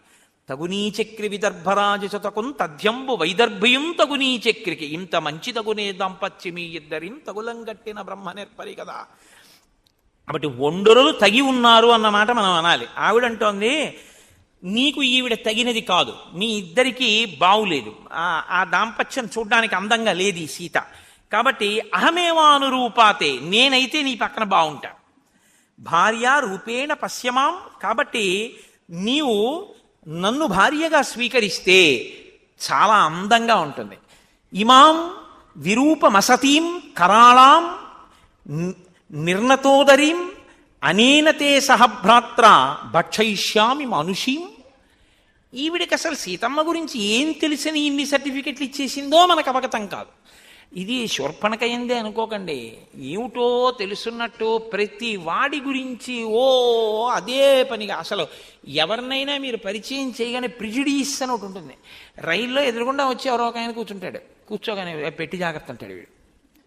అంటే ఎందుకు పెట్టి జాగ్రత్త అన్నారు అనుకోండి, ఆ గడ్డం అది ఆయన్ని చూస్తే అనుమానంగా ఉంది, ఆయన ఏదో రామాయణం చెప్పుకోవడానికి గడ్డం పెంచుకున్నాడేమో. కాబట్టి ప్రిజుడీస్ అంటే మనస్సులో ఉండేటటువంటి పక్షపాత ధోరణి చేత నిర్ణయానికి వచ్చేయడమే. ఆయన ఎవరు ఏమిటి ఏమక్కర్లేదు, ఓ మాట అనేయడమే. ఇమాం విరూపాం అసతీం, చాలా చెడ్డది వికృతమైన రూపంతో ఉంది ఈ సీత. కరాళాం, బాబోయ్ ఎంత భయంకరంగా ఉందో. ఎవరు శూర్పణఖ భయంకరమా సీతమ్మ భయంకరమా? ఇంకా ఇంతకన్నా హాస్యమే ఉంటుందండి లోకంలో. నిర్ణతోదరీం, ఆ కడుపు చూడు లోపలికి పోయి ఎలా ఉందో. అనేనతే సహభ్రాత్ర, ఈవిడ ఆ లక్ష్మణుడు వీళ్ళిద్దరు ఏమిటి నీతోటి ఇలాగా. ఈవిడ పక్కనుంటే ఒప్పించి ఇప్పుడు ఆవిడ్ని దూరంగా పంపించి నన్ను భార్యాస్థానంలో కూర్చోపెట్టుకోవడం అనేటటువంటిది నీకు కొంచెం సమయం పడుతుందేమో.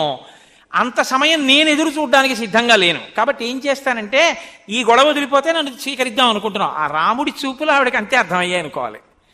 రాముడు ఆవిడ ఈ మాటలు చెప్పగానే అసలు ఇలా నోరు ఎళ్ళబెట్టేసి నోటి వెంట చొంగ కార్చుకుంటూ, కొంతమంది రైల్లో వెళ్ళిపోతున్నటువంటి ఆడపిల్లల దగ్గర కిటికీల దగ్గర నిలబడి చూసేటటువంటి కీచకులు ఎలా ఉంటారో అలా ఆవిడ అనేసుకుని, రాముడు నా వంక పాపం ఎంతలా చూస్తున్నాడో, నన్ను తొందరగా భారీగా పొందుదాం అనుకుంటున్నాడు, ఈవిడ్ని ఎలా వదుల్చుకోవడం అనుకుంటున్నాడు, ఈవిడ్ని వదుల్చుకోవడం అనేటటువంటి కష్టం పాపం రాముడికి ఎందుకు పెట్టాలి, అదేదో నేనే తేల్చేస్తే సంతోషంగా నాతో తిరుగుదాం అనుకుంటున్నాడు అని ఈవిడే చెప్పేస్తోంది అంతే తీర్పు.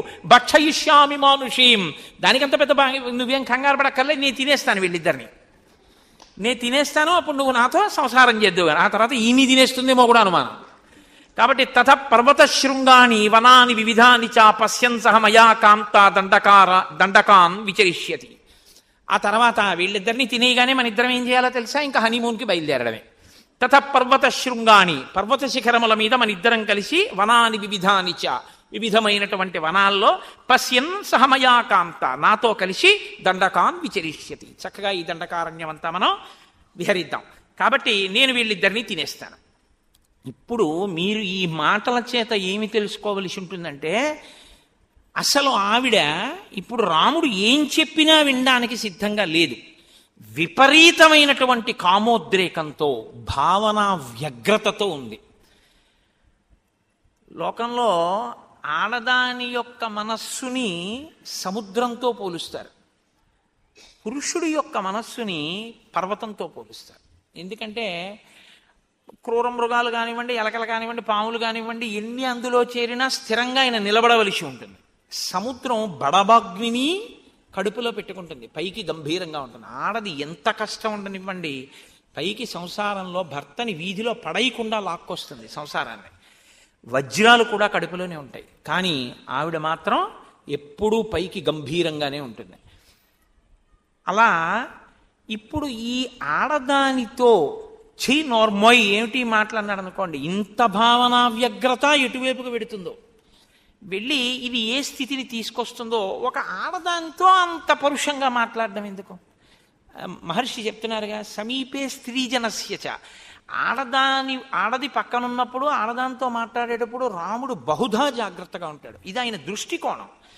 కాబట్టి ఇప్పుడు ఈవిడ్ని ఏమిటా తప్పుడు మాటలు, అనొక మాట అంటే ఈవిడ మనసు ఎలా విరుగుతుందో, దానివల్ల ఎటువంటి పరిణామాలు వస్తాయో, భయానికి కాదు, కోరి కోరి ఎందుకు ఒక ఆడదాంతో అంత కఠినంగా ప్రవర్తించాలి. కాబట్టి కొంచెం హాస్యరసాన్ని మేళవించి, చిచి వీళ్ళు లొంగే మనుషులు కారు, వీళ్ళు ఇలాంటి వాళ్ళు వదిలిపారాయి అనేటటువంటి భావన ఆవిడ ఎందే మనం కల్పిస్తే బాగుంటుంది అని రామచంద్రమూర్తి అనుకున్నారు.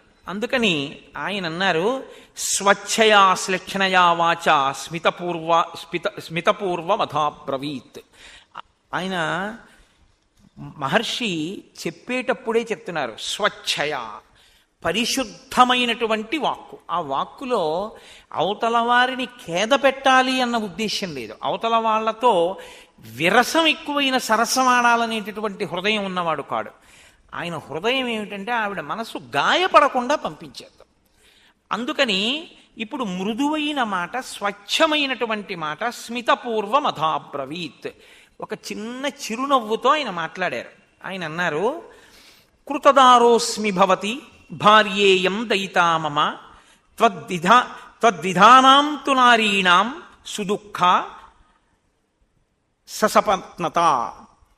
ససపత్నత అంటే పక్కన వేరొక భార్యతో పురుషుడు ఉంటే ఆడది సంతోషించదు. ఒక్క భార్య ఉంటే ఆ భార్య పొందేటటువంటి ఆనందంతో పోల్చినప్పుడు వేరొక భార్యని కూడా పురుషుడు పొందితే ఆడదానికి ఎప్పుడూ మనశ్శాంతి ఉండదు. నేను కృతదారోస్మి భవతి, నేను భార్యని కలిగి ఉన్నవాణ్ణి, ఈమె యందు మనసున్నవాణ్ణి, ఈమె యందు నేను ప్రీతి కలిగి ఉన్నవాణ్ణి. కాబట్టి ఇప్పుడు నిన్ను నేను స్వీకరిస్తే నువ్వు నా వలన పొందేటటువంటి సుఖం కన్నా దుఃఖం ఎక్కువగా ఉంటుంది. ఎందుకంటే పక్కన సపత్ని ఇంకొక భార్య ఉంటుంది. ఆ భార్య ఉండగా మనసు కొంచెం ఖేదం పొందుతుంది. సౌందర్యలహరిలో శంకరాచార్యులు వారంతటి వారు కూడా చమత్కారం చేశారు. నవరసాలు చెప్తూ, శివే శృంగారార్ధ్ర తదితర జనే కుత్సనపరా సరోషా గంగాయాం అన్నారు. గంగ పట్ల రోషంతో ఉంది అమ్మవారు, ఎందుకంటే సపత్ని అన్న భావన చేత అని. అందుకని నాకు భార్య ఉంది కాబట్టి నువ్వు అంత సంతోషాన్ని పొందవు. నా భార్యగా నువ్వు ఉండాలి అన్న కోరిక కన్నా, అదిగో అక్కడ ఉన్నాడు చూసావా లక్ష్మణస్వామి, అపూర్వీ భార్యయా చార్ధీ తరుణ ప్రియదర్శన అనురూపస్యతే భర్త రూపస్యాస్య భవిష్యతి అని ఆయన చెప్తూ ఒక మాట అన్నాడు. ఆయన అసపత్నావరారోహే మేరుం అర్క ప్రభాయధ. ఆయన్ని నువ్వు ఎలా పొందుతావంటే మేరు పర్వతాన్ని సూర్యుని యొక్క తేజస్సు, ఆయన యొక్క ప్రకాశం పొందినట్లు పొందు. అంటే సూర్యప్రకాశం వెనక్కే వచ్చేస్తుంది మేరు పర్వతం మీద పడి. ఆ లక్ష్మణుడు ఉన్నాడే భార్య లేనివాడు, ఇతపూర్వం భార్యా సుఖాన్ని పొంది ఉన్నవాడు. కాబట్టి ఆయన నిన్ను భార్యగా దగ్గరుంచుకోవడానికి ఇష్టపడడానికి బహుశः అభ్యంతరం ఉండదు. కాబట్టి అతన్ని ఆశ్రయిస్తే ఈ సపత్ని గొడవ నీకు ఉండదు. పక్కన ఇంకో భార్య ఉండడం అన్న గొడవ ఉండదు. హాయిగా నువ్వు ఒక్కతిగా ఆయనకి భార్యగా ఉంటూ సంతోషంగా కాలం గడపచ్చు. అందుకే నేను ఆయన్ని ఆశ్రయిస్తే బాగుంటుంది అని. అంటే ఆవిడకి మీరు ఒకటి ఆలోచించండి, ఆవిడ మనసు ఎంత లీకిదో చూడండి. ఆయన్ని కాకపోతే ఆయన తమ్ముడిని. అంటే ఇది ఎలా ఉంటుందంటే, కాస్త ఉప్మా చేసి పడే గబగబా వెళ్ళిపోవాలన్నాడు అనుకోండి. గోధుమ రవ్వ లేదండి మీరు, అయ్యో ఇలా అనలేదు, ఇంట్లో బొంబాయి రవ్వ లేదండి, పోన్లే ఏదో ఉన్నా ఆ మైదా పిండితో అట్టుముక్క పోసేయి. అట్టుముక్క పోసేసినా పర్వాలేదు, లేకపోతే ఉప్మా చేసి పెట్టేసినా పర్వాలేదు, దానికి తప్పేం లేదు. ఏదో ఒకటి తిని ఆయన వెళ్ళిపోదాం అనుకుంటున్నాడు. రుచికి లొంగడం కాదు, కార్యం మీద వెళ్ళడం ప్రధానం. దానికి పనికొస్తుందేమో కానీ కామం తీర్చుకోవడానికి అన్నయ్య అయినా పర్వాలేదు, తమ్ముడైనా పర్వాలేదు అంటే ఇది ఎంత అసహ్యకరమైనటువంటి విషయం. ఇంకా అంతకన్నా దానికి వ్యాఖ్యానం అనవసరం. ఇప్పుడు ఆవిడ వెంటనే లక్ష్మణుడి దగ్గరికి వెళ్ళిపోయింది. వెళ్ళిపోతే లక్ష్మణుడు చూసి అన్నాడు, ఇలా ఇద్దరు చిచి మూర్ఖులు, వీళ్ళకి అసలు ఒక ఆడదాన్ని అంగీకరించడమే చేత కాని వాళ్ళని అది ఆవిడ వెళ్ళిపోతుంది. మనని మనసులో ఒకలాగా నింద చేసుకుని వెళ్ళిపోయినా ఆడదాన్నంతకన్నా మనం బాధ పెట్టకుండా పంపించేస్తే గొడవ వదిలిపోతుంది, మన ధర్మం చెడకుండా ఉంటుందన్నది రాముడి యొక్క హృదయం. కాబట్టి ఆయన లక్ష్మణుడి దగ్గరికి పంపాడు. ఆవిడ లక్ష్మణుడి దగ్గరికి వెళ్ళి మళ్ళీ ఇదే అడిగింది, నన్ను భర్తగా స్వీకరించు. అంటే ఆయన అన్నాడు, కథం దాసస్య మే దాసి భార్యా భవితుమిచ్చసి. నేనే దాసుణ్ణి, ఆయనకి పువ్వులు తేవడం, దర్భలు తేవడం, కర్రలు తేవడం, పర్ణశాల కట్టడం, ఆ స్నానానికి ఆయనతో కలశ పట్టుకుని వెళ్ళడం, ఆయన బట్టలు పిండి ఆరేస్తుండడం, అవి నేను చేస్తుంటాను. నేనే ఓ దాసుణ్ణి. దాసుణ్ణి పెళ్ళాడితే నువ్వేమవుతావు? దాసి అవుతావు. కాబట్టి నువ్వు నేను కలిసి ఏం చేయాలంటే ఆయనకి ఆవిడికి దాస్యం చెయ్యాలి. కాబట్టి నన్ను పొంది సుఖమే ఉంటుంది. ఆయన అంటావా స్వతంత్రుడు, సేవలు అందుకునేటటువంటి వాడు, కాబట్టి ఆయనకి భార్య అయితేనే బాగుంటుంది అయినా అని ఆయన ఓ చిన్న పరిహాసం ఆడాడు. ఆయన అన్నాడు, ఆర్యస్యత్వం విశాలాక్షి భార్యాభవయ వీయసి. నీలాంటి అందగత్త భార్యగా వస్తాను అంటే ఆ నరకాంతను చూసి ఎవడు మాత్రం భార్యగా ఉంచుకుందాం అనుకుంటాడు? నీ మీద మోజు పడ్డావు. ఏనాం విరూపామ సతీం, ఆమె అదిగో సీతమ్మ ముందు చూసావా విరూపంగా ఉంటుంది, చెడ్డది. కరాళాం, ఆవిడన్న మాటలే భయంకరమైనటువంటిది. నిర్ణతోదరి, కడుపు లోపలికి పోయింది. ఇవి శూర్పణకన్న మాటలేగా. నీ దృష్టిలో ఆవిడ అలా ఉందని లక్ష్మణమూర్తి అంటారు ఆ సీతమ్మని. కాబట్టి భార్యాం వృద్ధాం పరిత్యజ్య, ఆవిడ వృద్ధురాలు అయిపోయింది, అందుకని వదిలిపెట్టారు. ఆవిడ వృద్ధురాలు అయితే ఆవిడ చేసుకున్నవాడు వృద్ధుడు అవడేంటి, ముందే వృద్ధుడవుతాడు. అసలు లోకంలో అనకూడని మాట ఏంటంటే తాతగారు మీకు పిల్లని చూస్తామంటే, తాతగారు మీరు పెళ్లి చేసుకోండి అన్నాడు అందనుకోండి మనవరాలు, ఇప్పుడు నాకు పిల్లనిచ్చేవాడు ఎవడరా అంటే ఆ తాతగారి పళ్ళు ఏమైనా మిగిలితే ఊడగొట్టేయాలి. నోర్మోయి ఇప్పుడు నాకు పెళ్ళి ఏమిటి అనాలి. అంతేగాని నాకు ఇంకా పిల్లనిచ్చేవాడు ఎవడరా అంటే ఏమిటి, అంటే ఎవడన్నా ఇస్తే చేసుకుంటావు ఇప్పుడు. కాబట్టి ఆయన లక్ష్మణమూర్తి ఆవిడ కోణంలోనే చెప్తున్నారు. నువ్వు ఇలా కదా అనుకుంటున్నావు, అప్పుడు రాముడు నిన్నెందుకు స్వీకరించాడు అనుకుంటున్నావు. కాబట్టి ఆవిడ వృద్ధురాలు అయిపోయింది. ఆవిడ వృద్ధురాలు అయితే రాముడు వృద్ధుడు అవడం ఏమిటి, ఆవిడకన్నా పెద్ద ఆయన ముందే వృద్ధుడై కూర్చుని ఉంటుంటాడు. కాబట్టి భార్యాం వృద్ధాం పరిత్యజ్య త్వమేనైష భజిష్యతి, నిన్ను స్వీకరిస్తాడు, సంతోషంగా ఉండొచ్చు. కాబట్టి త్వమేవైష భజిష్యతి, కాబట్టి నిన్ను స్వీకరిస్తాడు, సంతోషంగా నువ్వు రాముడి దగ్గరికి వెళ్ళు అంటే ఆవిడకున్న పెద్ద లోపం ఏమిటి అన్నది దిద్దబడలేదు వీళ్ళ మాటల వల్ల. అంటే ఒక్కొక్కసారి చూడండి, ఇన్క్యూరబుల్ డిసీజ్ అంటాడు డాక్టర్ గారు. నా దగ్గర ఉన్న మందులన్నీ వాడేశానండి, ఇంజక్షన్లు అన్నీ చేసేసాము, ఈ వ్యాధి లొంగట్లేదు, ఈ వ్యాధే మందుల్ని లొంగ తీసేసుకుంటారు. కాబట్టి ఇప్పుడు ఇంకా ఈయన బతుకుతాడు అని చెప్పడం కష్టం అంటారు. బియాండ్ అవర్ హ్యాండ్స్ అంటుంటారు. ఎందుకు అంటే ఇంకా ఆయన దగ్గర ఉన్న మందులకే ఆ రోగం లొంగలేదు అని గుర్తు. అలా వీళ్ళిద్దరూ ఈ పరిహాసాన్ని ప్రయోగిస్తే ఆవిడ వెళ్ళిపోతుంది అనేటటువంటి లక్ష్యం నెరవేరలేదు. ఎలా నెరవేరలేదు? అంతర్లీనంగా వాళ్ళు ఏ పరిహాసాన్ని వాడుకున్నారో ఆ పరిహాసము దేని కొరకు వాడబడిందో దాని కొరకు ఆవిడ స్వీకరించలేదు. ఆవిడ దాన్ని యథాతథంగానే తీసుకుంది. లక్ష్మణుణ్ణి పొందంటున్నాడని, లక్ష్మణుడు రాముణ్ణి పొందమంటున్నాడని, అంటే వీళ్ళిద్దరూ పొందడానికి సిద్ధమే. ఆయన కంటే భార్య లేదు, కానీ అక్కడికి ఆవిడ ఉండడానికి ఇష్టం లేదంటే దాసిగా ఉండడం ఆవిడకి ఇష్టం లేదు, ఆవిడకు భోగమే కావాలి. అందుకని రాముడి దగ్గరికే వచ్చేయాలి ఇప్పుడు. అంటే రాముడు కూడా ఇష్టపడుతున్నాడు, ఈయన చెప్తున్నాడు, కానీ ఈవిడే అడ్డొస్తోందన్నట్టుగానే అర్థమైంది ఆవిడకి. పరిహాసం అర్థం కాక మన్యతే తద్వచస్తభ్యం పరిహాసా విచక్షణ. ఆవిడికి అసలు ఆ పరిహాసము అనేటటువంటిది ఎందుకు ప్రయోగించారన్న దాని తాత్పర్యము అర్థము కాలేదు. కాబట్టి ఆమె రాముడి దగ్గరికి వెళ్ళింది. మళ్ళీ సీతమ్మతో కూర్చుని పర్ణశాలలో ఆయన మాట్లాడుతున్నాడు. ఒక్కసారి ఆ వెళ్ళడం మహోల్కా రోహిణీమివా, రోహిణీ నక్షత్రం మీద పడుతున్నటువంటి ఉల్క ఎలా పడిపోతుందో అలా పడిపోయి రామా, ఈమె నీ భార్యాస్థానంలో కుదరదు, ఇక్కడ ఉండడానికి వీల్లేదు, ఈవిని నేను తినేస్తాను, నీకు నేను భార్యనైపోతానని అమాంతం వెళ్ళి సీతమ్మ మీద పడిపోతే హడిలిపోయింది సీతమ్మ. వెంటనే రాముడు ఒక్కసారి హుంకారం చేశాడు. ఆ హుంకారానికి ఒక్క క్షణం ఆగింది. వెంటనే రాముడు లక్ష్మణుడి వంక తిరిగి అన్నాడు, క్రూరైరన అనార్యై సౌమిత్రే పరిహాస కదంచన. ఈమె చాలా క్రూరురాలు, అనార్యమైనటువంటి మనిషి. ఇటువంటి ఆవిడితో పరిహాసం కుదిరేటట్టుగా లేదు. ఇటువంటి ఆవిడితో ఎక్కువ పరిహాసం మంచిది కాదు కూడా. నా కార్య పశ్య వైదేహీం కథంచిత్ సౌమ్య జీవతీం. కొంచెం నేను కానీ జాగరూకుడనై ఉండకపోతే సీతమ్మ బతికుండేది కాదేమో, అమాంతం కొరికి తినేస్తుంది కూడా. కాబట్టి ఇమాం విరూపాం అసతీం, ఈమెని ఇటువంటి చెడ్డ మనిషిని విరూపం చేసేసాయి. ఎందుకంటే ఈమె నేను మంచి స్వరూపిణి అన్న భావనతో కామోద్రిక్తయ్యి ప్రవర్తించకూడని రీతిలో ప్రవర్తిస్తోంది, కాబట్టి విరూపం చెయ్యి, అప్పుడు ఇటువంటి భావనలు పోతాయి. చంపడం ఇష్టం లేక ఆడదాన్ని సాధ్యమైనంత అవకాశం ఇచ్చే ప్రయత్నం రామచంద్రమూర్తి చేస్తున్నారు. కాదు కాదు, ఒక నరుడిగా అలా ప్రవర్తించినట్లు కనపడుతూ అవతార ప్రయోజనాన్ని కూడా సిద్ధింపచేస్తుంటారు. లేకపోతే తాటకని సుబాహుని చంపినటువంటి వారు మారీచుణ్ణి విడిచిపెట్టడం కూడా రామావతార ప్రయోజనం సిద్ధింపచేసుకోవడానికి మార్గమే అయింది. కాబట్టి ఇమాం విరూపమసతీం అతిమత్తాం మహోదరీం రాక్షసీం పురుషవ్యాఘ్ర విరూపయితుమర్హసి, ఈమెని వెంటనే నువ్వు విరూపని చెయ్యి అనేటప్పటికీ చిచ్ఛేదకర్ణనాశం మహాబల, అక్కడే ఉన్నటువంటి ఖడ్గాన్ని తీసి లక్ష్మణమూర్తి ఆమె యొక్క ముక్కు చెవులు కోసేశాడు.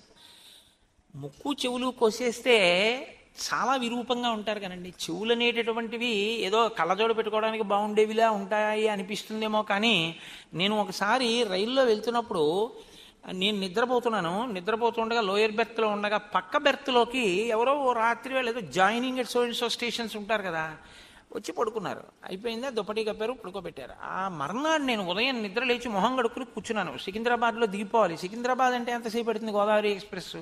ఆ రోజుల్లో గౌతమి లేదు. ఆయన ఈ పడుకున్న అయినటువంటి ముఖం మించి బట్ట కిందకి జారిపోయింది. నాకు ఒక 2 రోజులు భోజనం సహించలే. కారణం ఏంటంటే ఆయన ఏ అగ్ని ప్రమాదానికి లోనయ్యాడో నాకు తెలియదు, కానీ ఆయన కనుగుడ్లు, ముక్కు, చెవులు అన్నీ కాలిపోయాయి. కాలిపోవడంలో ఈ ముక్కుకు బదులు 2 కన్నాలు మాత్రమే కనపడుతున్నాయి.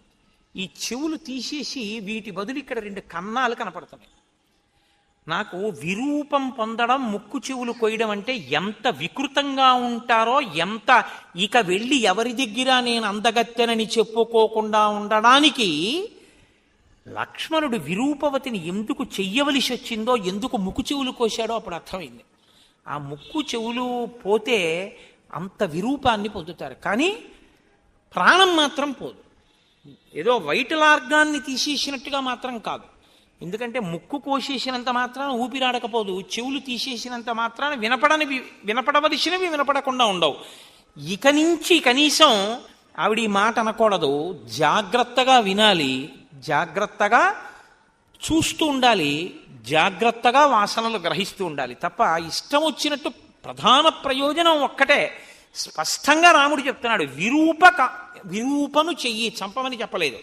ఇక ఎప్పుడూ ఇటువంటి కామోద్రేకం పొందకూడదు, ఈవిడ ఎవరినీ బాధ పెట్టకూడదు. కాబట్టి వెంటనే లక్ష్మణమూర్తి ఆ ముక్కు చెవులు కోసేశారు. ఇప్పుడు ఆవిడ పెద్ద కేక వేసుకుంటూ, పెద్ద గర్జన చేసుకుంటూ ఆ కారిపోతున్నటువంటి నెత్తుటితోటి కరుడు అనబడేటటువంటి ఆవిడ సోదరుడి దగ్గరికి వెళ్ళి పడిపోయింది. అక్కడే జనస్థానంలో ఆయన 14,000 మంది రాక్షసులతోటి ఉంటున్నాడు. ఆ కరుడు ఆయన దగ్గర ఉండేటటువంటి సేనాధిపతులు త్రిశిరసుడు అనబడేటటువంటి ఆయన 3 తలకాయలతో ఉంటాడు. దూషణుడు అనబడేటటువంటి ఒక సేనాధిపతి, 14,000 సైన్యం, వీళ్లతో కరుడు ఆ జనస్థానంలో ఉంటున్నాడు. ఈ కరుడు విశ్రవసో బ్రహ్మయందు పాక అనబడేటటువంటి ఒక రాక్షసాంగన యందు జన్మించినవాడు, అందుచేత శూర్పణఖకి సోదరుడయ్యాడు అని మహాభారతంలో ఉంది. కాబట్టి తనకి సోదరుడవుతాడు కరుడు. ఇప్పుడు ఆ కరుడు దగ్గరికి వెళ్ళి పడిపోయింది ఆవిడ. పడిపోతే ఆయన అన్నాడు, ఏమీ ఎవరికీ అపకారం చేయకుండా పడుకున్నటువంటి నల్లత్రాసు యొక్క తోక ముట్టుకున్నవాడెవడు, కోరి కోరి ప్రాణముల మీదకి ఉపద్రవం తెచ్చుకున్నవాడెవడు, జనస్థానంలో నేను ఇంతమంది రాక్షసులతో ఉండగా నీ ముక్కు చెవులు కోసి నిన్ను విరూపని చేసినవాడెవరు, నాకు చెప్పవలసింది. అంటే ఆవిడికి ఇంకా ఎంత కామం ఉండిపోయిందంటే రామలక్ష్మణుల మీద. ఆవిడంది, తరుణౌ రూపసంపన్నౌ సుకుమారౌ మహాబలౌ పుండరీక విశాలాక్షౌ చీర కృష్ణాజినాంబరౌ ఫలమూలాశనౌ దాంతౌ తాపసౌ ధర్మచారిణౌ పుత్రౌ దశరథస్యాస్తం భ్రాతరౌ రామలక్ష్మణౌ. నేను దండకారణ్యంలో 2 చూశాను. వాళ్ళు తరుణవు, మంచి యవ్వనంలో ఉన్నవాళ్ళు, రూపసంపత్తి కలిగినటువంటి వాళ్ళు, సుకుమారులు, మహాబలవంతులు, విశాలమైనటువంటి కన్నులు కలిగినటువంటి వాళ్ళు, నారచీరలు కట్టుకున్న వాళ్ళు, ఆ జింక చర్మాన్ని కట్టుకున్నటువంటి వాళ్ళు, ఫలమూలములను తింటున్న వాళ్ళు, ఇంద్రియ నిగ్రహము కలిగినటువంటి వాళ్ళు, తాపసులు, ధర్మమును ఆచరించేటటువంటి వాళ్ళు, దశరథ మహారాజు యొక్క పుత్రులు, అన్నదమ్ములు, రామలక్ష్మణులు అన్న పేరు కలిగినటువంటి వాళ్ళు. వాళ్ళ మధ్యలో ఒక ఆడదుంది. జరిగిన వృత్తాంతాన్ని జరిగినట్టు చెప్పదు. ఇప్పుడు ఏది రాముడు జరగకూడదనుకున్నాడో అదే జరిగింది. ఆడదాని పగ కింద తిరిగింది రామాయణం. నేను మీతో మనవి చేసింది ఇదే. శ్రీరామాయణం ఎక్కడ మీరు అయిపోతుంది అనుకుంటారో అక్కడ ఒక ఆడదొచ్చి రామాయణాన్ని కొనసాగిస్తుంది. ఎప్పుడో అయోధ్యకాండలో అయిపోవలసిన రామాయణాన్ని మందరా ప్రవేశంతో పెరిగింది. మళ్ళీ ఇక్కడ అయిపోతోందని అగస్త్యుడే ఒప్పుకున్నాడు. అయిపోయిందయా, మీ నాన్నగారు అడిగిన వరం ప్రకారం 14 ఏళ్ళు పూర్తి అయిపోవచ్చే, ఇంకో ఏడాది దగ్గర ఉంది. శూర్పణకొచ్చి కథని పొడిగిస్తోంది. ఎదర సీతమ్మ తల్లి ఉరి వేసుకుందాం అనుకుంటే త్రిజట పొడిగిస్తుంది. రావణాసురుడు కత్తెత్తితే ధాన్యమాలిని పొడిగిస్తుంది. ఇలా రామాయణం ఎక్కడ అయిపోతోందనుకుంటే అక్కడ ఒక స్త్రీ పాత్ర వచ్చి దాన్ని ఇంకా ముందుకి కొనసాగింపచేస్తూ ఉంటుంది. కాబట్టి ఆవిడ రామలక్ష్మణుల గురించి చెప్పినది సత్యం. నేను రామలక్ష్మణుల్ని కామించాను, కానీ రాముడు తన భార్య అయిన సీత యందు అనురక్తి కలిగినవాడు కాబట్టి నన్ను అంగీకరించలేదు. వాళ్ళిద్దరూ నన్ను అంగీకరించకపోతే నేను సీతమ్మని తినేయబోయాను. అప్పుడు లక్ష్మణుణ్ణి పిలిచి నన్ను విరూపని చేయమన్నాడని కొనసాగించాలి ఇప్పుడు కథాభాగాన్ని.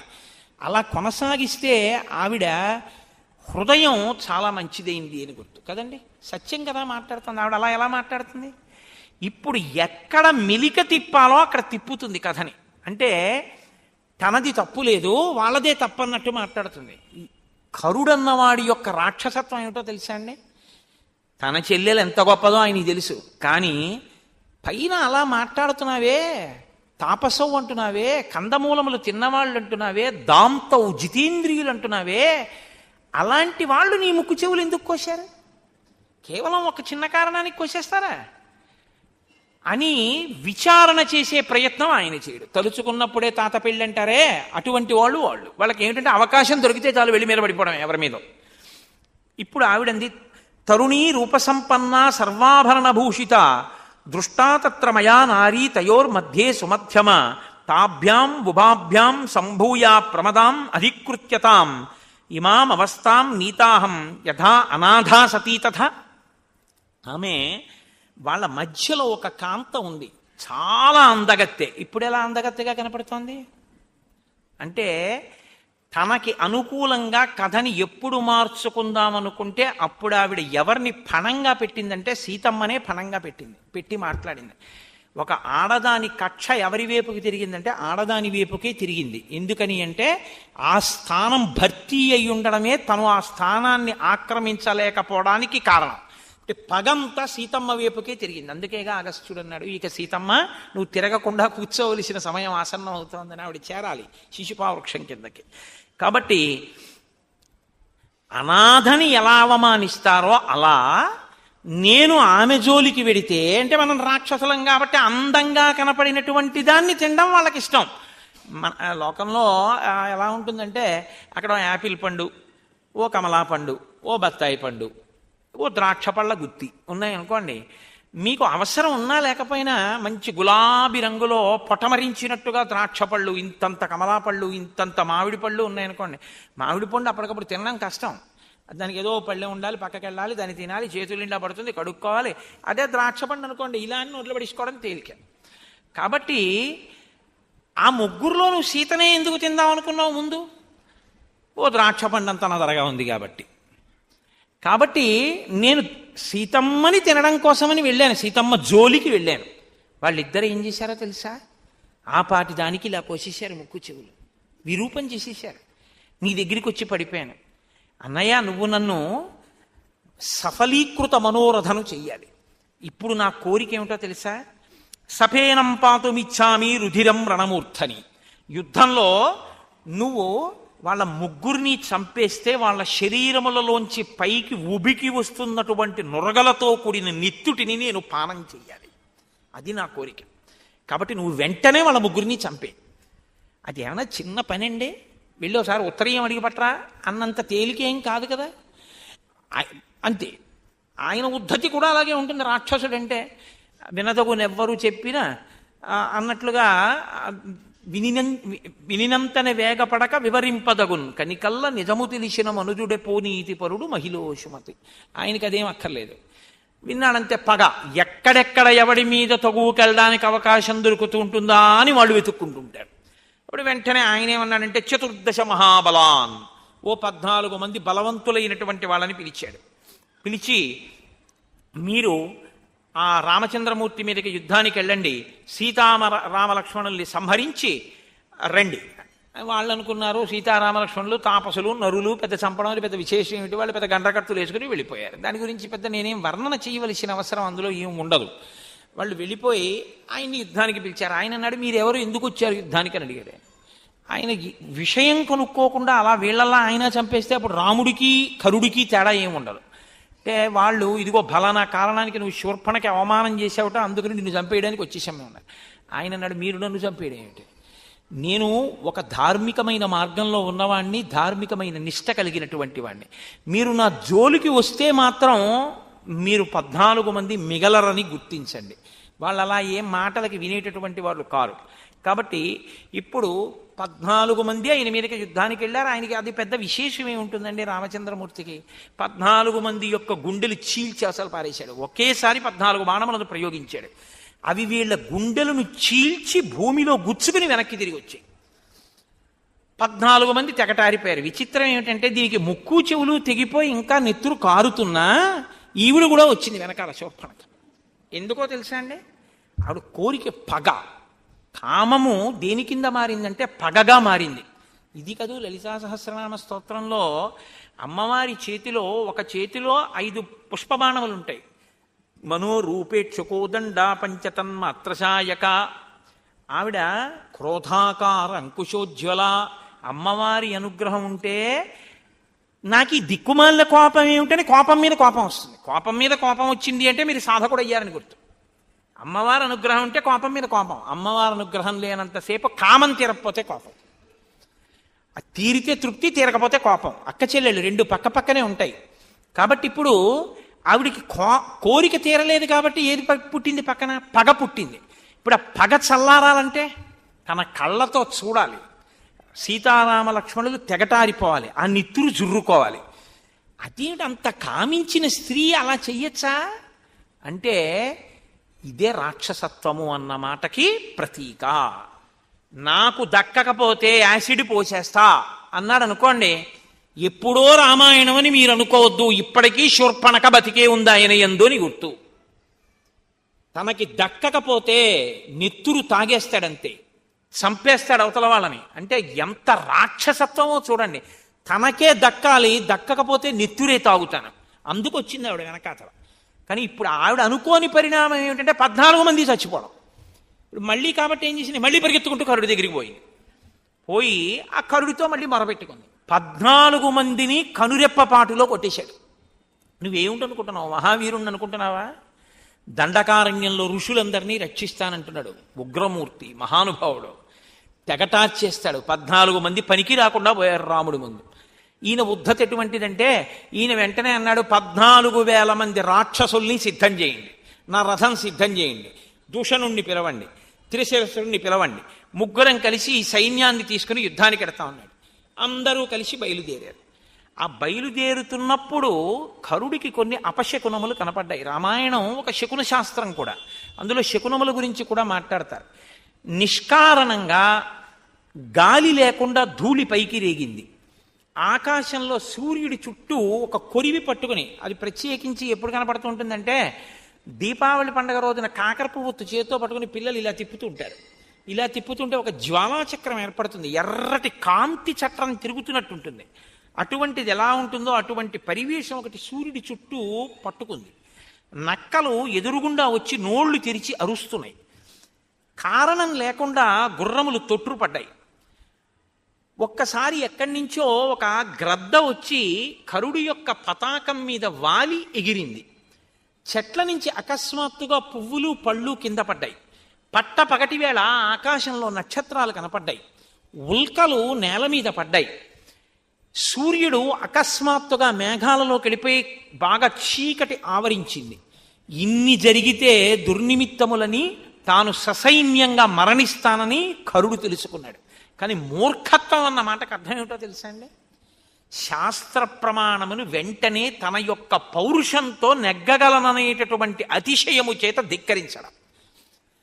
ఈ శకునాలన్నీ కనబడితే మాత్రం నాకేమిటి, సీతారామ లక్ష్మణుల్ని సంహరించకుండా నేను వెనక్కి రాను, ఈ శకునాలు నన్నించేస్తాయి, కాబట్టి బయలుదేరండి అన్నాడు.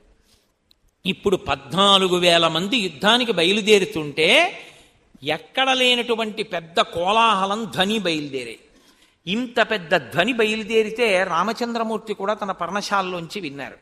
విని చాలా పెద్ద సైన్యమే యుద్ధానికి వస్తోంది, శకునములను బట్టి చూస్తే శకునములు మనకే అనుకూలంగా కనపడుతున్నాయి, కాబట్టి లక్ష్మణ నేను ఇప్పుడు ఆ రాక్షసుల్ని తెగటారుస్తాను అంటూ రాముడు మాట్లాడడం అంటే చాలా సొగసుగా ఉంటుంది, చాలా అందంగా ఉంటుంది.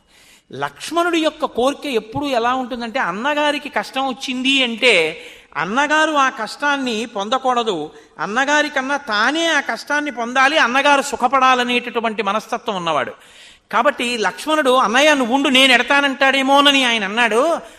ప్రతికూలితుమిచ్చామి నహివాక్యమిదం త్వయా శాపితో మమ పాదాభ్యాం గమ్యతాం వత్సమాచిరం. నా పాదముల మీద బొట్టి పెట్టి చెప్తున్నాను లక్ష్మణ, ఇంకా నువ్వు ఈ విషయంలో మాట్లాడద్దు, నువ్వు సీతమ్మని తీసుకుని దూరంగా ఏదైనా గుహలోకి వెళ్ళిపో, ఎవరికీ కనపడకుండా, నేను వీళ్లతో యుద్ధం చేస్తాను అంటే. ఇలా చెప్తే లక్ష్మణుడి మనసు ఖేదపడి, అంటే నేను యుద్ధం చేయలేనని అన్న యుద్ధం చేస్తున్నాడేమో అనుకుంటాడేమోనని. ఇది ఎదుటివారి యొక్క హృదయం గురించి తాపత్రయపడడం అన్నది ఎప్పుడు ఉంటుందంటే ప్రేమ అన్న మాటకు అర్థం అది. అవతల వాళ్ళని నొప్పించకుండా మాట్లాడగలగాలి, అంత ఆతృతలో కూడా ఆయన మాట అలా ఉంటుంది, అంత సొబగుగా ఉంటుంది. ఆయన అన్నాడు, త్వమ్హి శూరశ్చ బలవాన్ హన్యా హేతాన్ న సంశయ. నువ్వు చాలా బలవంతుడివి, నువ్వే చంపేయగలవా సైన్యాన్నంతటిని లక్ష్మణ, అందుకొరకు కాదు, స్వయం తుహంతుమిచ్చామి, నేనే చంపాలి అని అనుకుంటున్నాను ఇవాళ, అందుకని సర్వనేవ నిశాచరాన్, వచ్చినటువంటి రాక్షసులందరినీ నేను చంపుతాను, కాబట్టి నువ్వు వెంటనే వదిన్ని తీసుకుని గుహలోకి వెళ్ళిపో అంటే. ప్రవేశింపరానటువంటి ఒక గుహలోకి సీతమ్మ తల్లిని తీసుకుని లక్ష్మణమూర్తి వెళ్ళిపోయారు.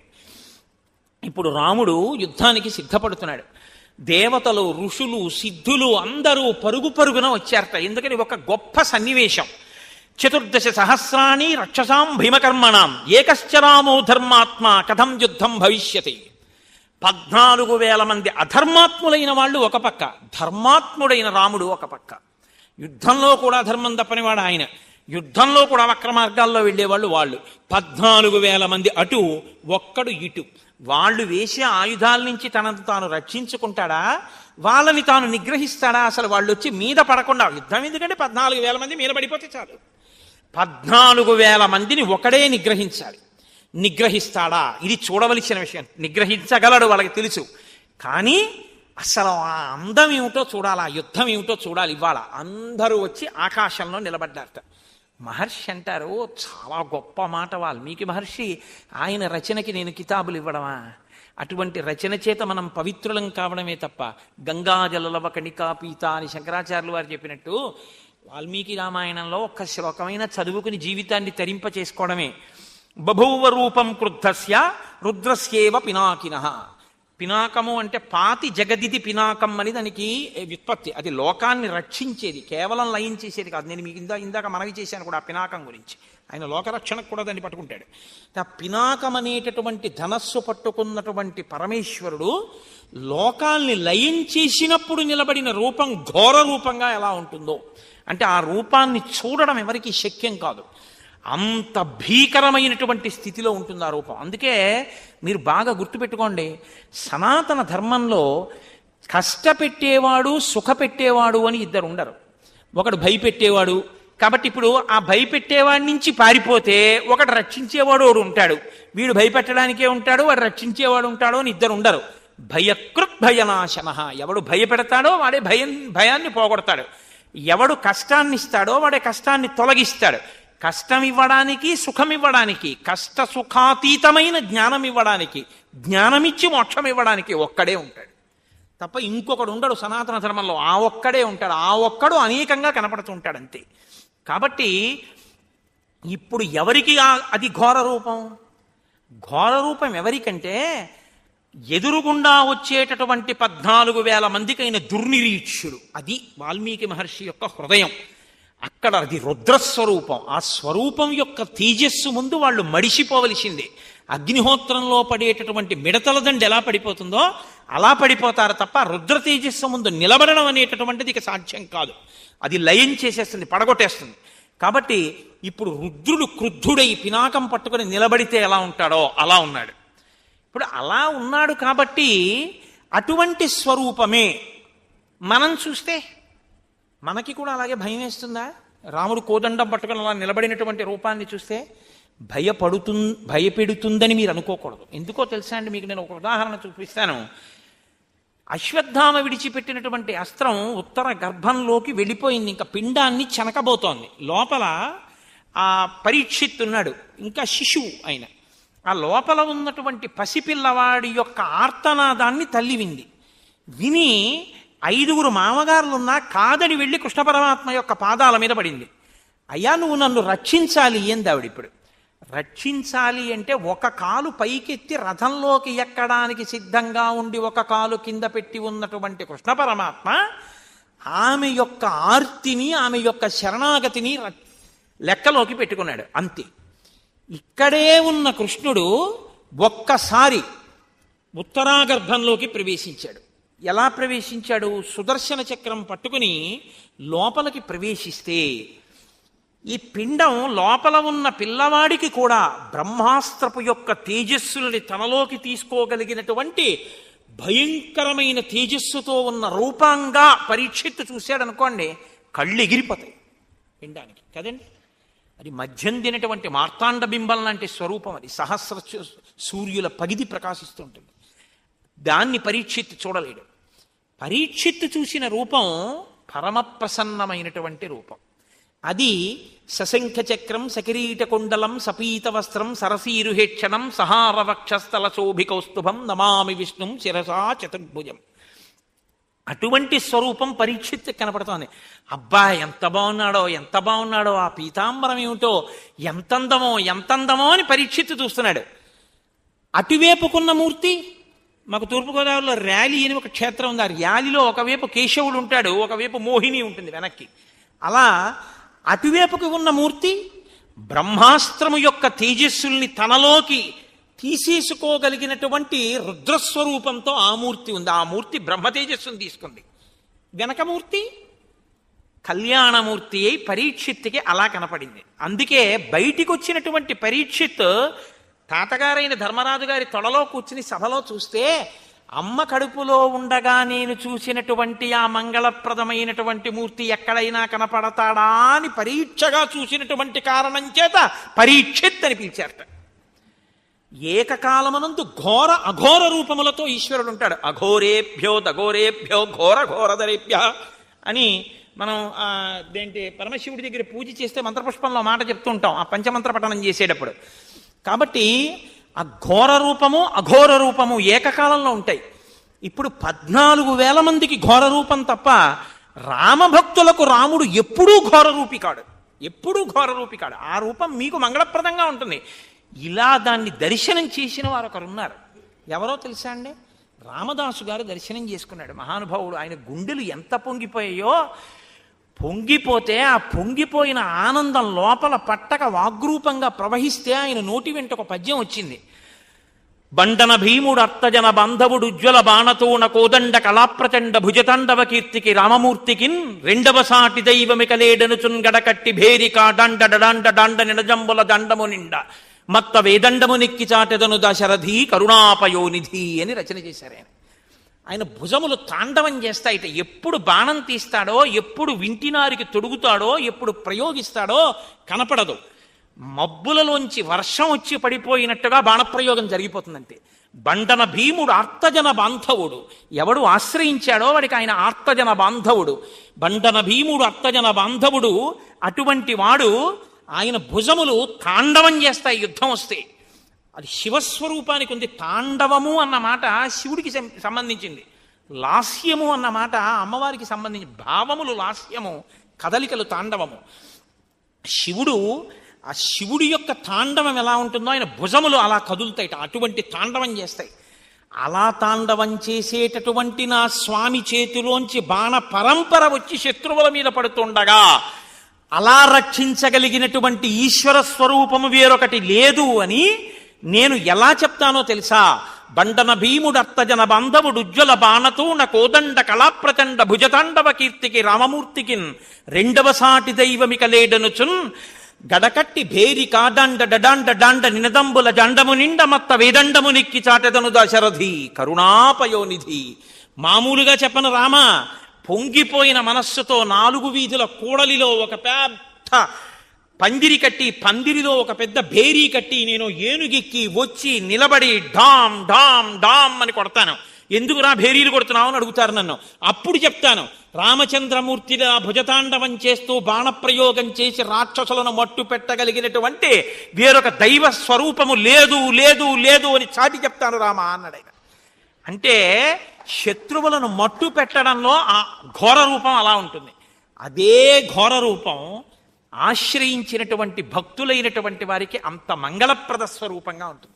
అందుకు కదండి ఆ ధనస్సు పట్టుకుని ఆ బాణాలు పట్టుకుని అలా ఉంటాడు. ఎక్కడ తేడా ఉంది చెప్పండి నాకు? రామస్వరూపానికి శివస్వరూపానికి ఎక్కడైనా తేడా ఉందని మహర్షి మాట్లాడుతున్నారా? స్పష్టంగా చెప్తున్నారు, శివుడు కేశవుడు ఒక్కరే. ఆ పరమాత్మ ఆ తత్వాన్ని ఆ సమయానికి అలా ప్రవర్తిస్తూ ఉంటారు. కలెక్టర్ గారే ఓ కోటేసుకుని డిస్ట్రిక్ట్ మెజిస్ట్రేట్గా కూర్చొని ఫైర్ అంటాడు అంతే, లేకపోతే ఒక తీర్పు ఇచ్చేస్తాడు. కలెక్టర్ గారే మెజిస్ట్రేట్ గారు, district collector and magistrate. Collector గారే మెజిస్ట్రేట్గా కూర్చుంటే ఆ కలెక్టర్ గారే కారు దిగు ఆఫీసులోకి వచ్చి కొన్ని ఫైల్స్ సీల్ చేసుకుని పట్టుకెళ్ళిపోయాడు అంతే. ఆఫీస్ సీల్ చేసి పారేశాడు. ఆయనకు అధికారం ఉంది, మెజిస్టీరియల్ పవర్స్ ఆయన్ని వెన్నంటి ఉంటాయి, ఆయనతోనే ఉంటాయి. మెజిస్టీరియల్ పవర్స్ కలెక్టర్ ఆఫీస్లోనో కలెక్టర్ గారి కారులోనూ ఉండరు, ఆయనంటే ఉంటాయి. అలాగే ఈశ్వరుణ్ణి కూడా ఎప్పుడు అఘోర రూపములు వెన్నంటే ఉంటాయి. శత్రువులకి ఘోర రూపం, ఆయన్ని ఆశ్రయించిన వాళ్ళకి అఘోర రూపం, మంగళప్రద రూపం. అది రుద్రస్వరూపమైన అంతే, కేశవస్వరూపమైన అంతే. ఇద్దరి స్వరూపం అలాగే ఉంటుంది. తత్వం తెలిస్తే ఉండే మాట అలా ఉంటుంది. తత్వం తెలియకపోతే భేదాలు కనబడతాయి. విష్ణువు వేరే ఉన్నాడు, శివుడు వేరే ఉన్నాడు, ఈనోడు ఉన్నాడు, ఆయనోడు ఉన్నాడు, ఇన్ని మాటలు వస్తాయి. అసలు తత్వం అర్థమైతే ఇన్ని మాటలు రావు. కుర్తాలాల్చి వేసుకున్న నా కొడుకే, పంచె కొట్టుకున్న నా కొడుకే, ధావళి కట్టుకున్న నా కొడుకే, తువ్వాలు కట్టుకున్నా నా కొడుకే. తువ్వాలు కట్టుకున్నావు ప్యాంటు చొక్కా వేసుకోలేదని నేను కొట్టేసి, ధావళి కట్టుకున్నావు ప్యాంటు చొక్కా వేసుకోలేదని వాళ్ళమ్మ కొట్టేసి, కుర్తాలాల్చి వేసుకోలేదు పంచె కట్టుకున్నామని వాళ్ళ తాతగారు కొట్టేస్తే దెబ్బలు తినేవాడు ఓడే. ఓ రూపంలో పట్టుకుని ఓ రూపంలో తిడితే నువ్వు తిట్టే తిట్లు ఆయనకే, పూజలు ఆయనకే. పూజ చేసామని సంతోషించాలా, ఇంకో రూపాన్ని చూసి తిడుతున్నావని ఆయన బాధపడాలా? నీకు ఇంకా తగినంత పరిణితి రాలేదని ఈశ్వరుడు అనుగ్రహించి భారతీ తీర్థస్వామి చెప్పినట్టు పరిణితి కటాక్షించుగాక. కాబట్టి ఇది మహానుభావుడు వాల్మీకి మహర్షి యొక్క ప్రతిపాదన. రామాయణంలో అభేదతత్వాన్ని చూపిస్తూ ఉంటారు. కాబట్టి ఇప్పుడు ఆ వచ్చిన సేనానాయకులు పడిపోయారు. కరుడు మాత్రం పెద్ద శరీరంతో రామచంద్రమూర్తి మీదకి వచ్చి పడిపోతుంటే ఆ 2 చేతులు బాణముల యొక్క ప్రయోగం చేత తెగిపోయేటట్టుగా కొట్టేశారు.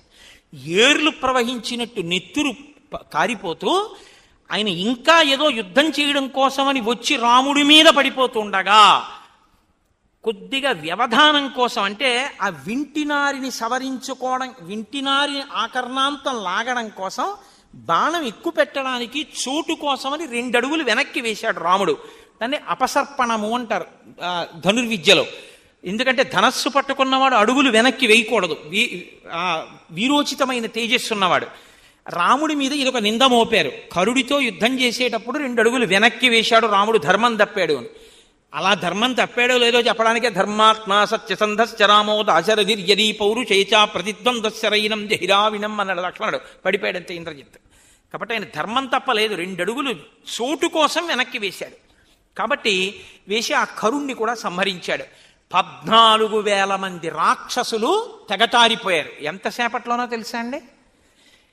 ఏనుగుల యొక్క కుంభస్థలాలు, చీల్చివేయబడినటువంటి గుర్రాల యొక్క శరీరాలు, తెగిపోయినటువంటి తలకాయలు, ఊడిపోయిన కాళ్ళు చేతులు, గుండెల్లో గుచ్చుకున్న బాణాలతో నెత్తుటి ప్రవాహంలో 14,000 మంది నేలబడిపోయి ఉన్నారు భగ్నమైన రథాలతో. ఎంతసేపట్లో కొట్టాడేటో తెలుసా అండి? 14,000 మందిని 1 గంట 12 నిమిషాల్లో కొట్టాడు. ఇది రామచంద్రమూర్తి యొక్క వీరోచిత కార్యం. అంటే ఆయన బాహుబలం అంటే అంత గొప్పది. 1 గంట 12 నిమిషాల్లో 14,000 మందిని చంపితే పైన నిలబడిన వాళ్ళందరూ పొంగిపోయారు. మధ్యలో ఒక్కసారి కరుడు మాత్రం ఆయన ధనస్సు ఎరగొట్టగలిగాడు. వెంటనే విష్ణుచాపాన్ని తీసుకుని చేతపట్టి సంహారం చేశారు. అగస్త్యుడు కావలసినవన్నీ, గురువుల యొక్క అనుగ్రహం ఉంటే గురువులు త్రికాల వేదులు, ఎక్కడికి వెళ్ళినా వాడికి వచ్చే ఉపద్రవాన్ని నుంచి తప్పుకోవడానికి కావలసినటువంటి సంభారములను గురువు సమకూర్చి పంపిస్తాడు. కాబట్టి అగస్త్యుడు అన్ని సిద్ధం చేసే పంపించారు. కాబట్టి ఇప్పుడు అలా ఒంటికి దెబ్బలు తగిలి నెత్తురు ఓడుతోందిట రామచంద్రమూర్తి శరీరం. మరి వాళ్ళు కూడా కొంత బాణప్రయోగం చేస్తారు కదండి. 14,000 మంది ప్రయోగించిన ఆయుధములను ఆకాశంలోనే విరగొట్టారు ఆయన, అసలు వచ్చి మీద పడకుండా. అయినా కొన్ని బాణాలు వచ్చి ఆయనకి తగిలాయి. ఆయన కవచాన్ని కూడా బదలగొట్టాడు కరుడు. కాబట్టి ఇప్పుడు ఆయన ఒంట్లోంచి నెత్తురు కారుతోంది. వీరపత్నికి అదొక సంతోషం. తన భర్త అంత గొప్ప యుద్ధం చేసి ఇంత విజయాన్ని సాధిస్తే అటువంటి శరీరంతో ఉండగా వచ్చి భార్య ప్రియమార కౌగిలించుకుంటుందిట. గుహలోంచి చూస్తోంది సీతమ్మ తల్లి. 14,000 మంది ఒక పక్క, తన భర్త ఒక్కడు ఒక పక్క. 14,000 మంది మడిసిపోయిన తర్వాత పరుగున వచ్చిందిట గుహలోంచి. తతస్తుతం రాక్షస సంఘమర్దనం సభాజ్యమానం ముదితైర్మహర్షిభిః పునః పరిష్వజ్య శశి ప్రభానన బభూవ హృష్టా జనకాత్మజా తదా. ఆ జనకాత్మజ అయినటువంటి సీతమ్మ ఎంతో సంతోషంతో పునః మళ్ళీ రామచంద్రమూర్తిని బిగియార కౌగిలించుకుందిట. నా భర్త ఇంత కార్యాన్ని సాధించాడని. ఆ కౌగిలించుకున్నటువంటి భార్య చేత సంతోషాన్ని పొందినటువంటి రాముని యొక్క ఆ వీర్యాన్ని పరాక్రమం చేత సంతోషించిన సీతమ్మ ఒండ్లొరలు ఆనందంగా ఉన్నటువంటి ఈ సంఘటన తర్వాత వచ్చేటటువంటి మండోదరి దగ్గర రావణ ప్రసంగాన్ని ఇవాళ చెయ్యకుండా వాళ్ళని అలా సంతోషంగా ఉంచుతూ ఇవాళ ప్రసంగాన్ని పూర్తి చేస్తాను. రేపు మళ్ళీ 6:30 పునఃప్రారంభం చేద్దాం. రోజు మిమ్మల్ని లేట్ అవర్స్ ఎందుకు, అప్పుడప్పుడు తొందరగా వదిలిపెడతాను. ఒక్క 11 మాటలు మనం రామనామాన్ని చెప్పుకుని బయలుదేరదాం. ఇవాళ హరిప్రసాద్ గారు చాలా ముఖ్యమైన విషయాన్ని ప్రస్తావన చేయబోతున్నారు. అందుకని మీరు కాసేపు కూర్చోండి. ఏదో ఒక పేరుతో కూర్చోబెడుతుంటావో అనుకోకండి. కోరి కొలిచిన వారికెల్లను కొంగు బంగారు రామనామము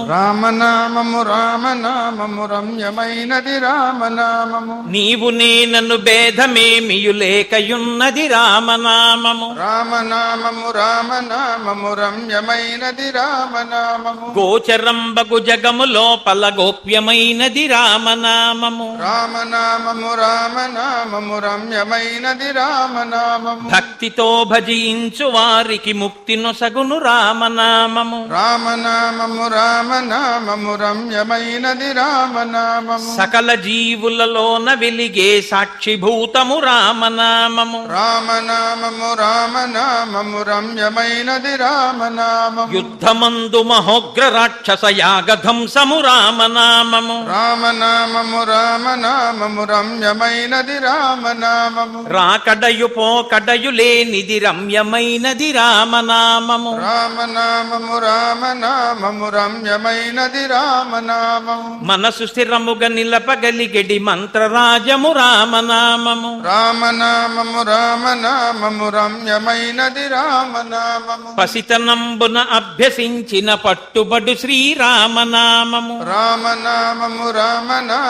రమ్యమైనది రామనామము. పాలు మీ గడ పంచదారల పక్వమే శ్రీరామనామము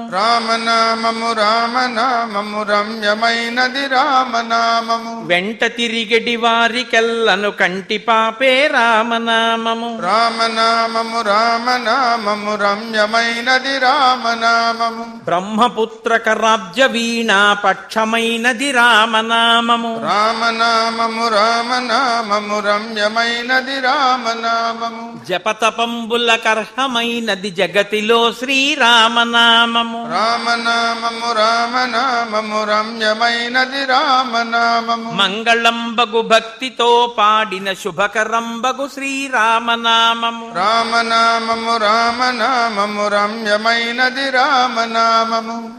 మంగళాశాసనపరై మదాచార్య పురోగమై సర్వైశ్చ పూర్వైరాచార్యై సత్కృతాయాస్తు మంగళం. మంగళం కోసలేంద్రాయ మహనీయ గుణాత్మనే చక్రవర్తి తనూజాయ సార్వభౌమాయ మంగళం. ఉమాకాంతాయ కాంతాయ కామితార్థప్రదాయినే శ్రీగిరీశాయ దేవాయ మల్లినాథాయ మంగళం. కరచరణకృతం వా కర్మవాక్కాయజం వా శ్రవణనైనజం వా మానసం వాపరాధం విహితమవిహితం వా సర్వమేత్తక్షమస్వ. శివ శివ కరుణాబ్ధే శ్రీమహాదేవ శంభో. సర్వం శ్రీ ఉమామహేశ్వర పరబ్రహ్మార్పణమస్తు. స్వస్తి.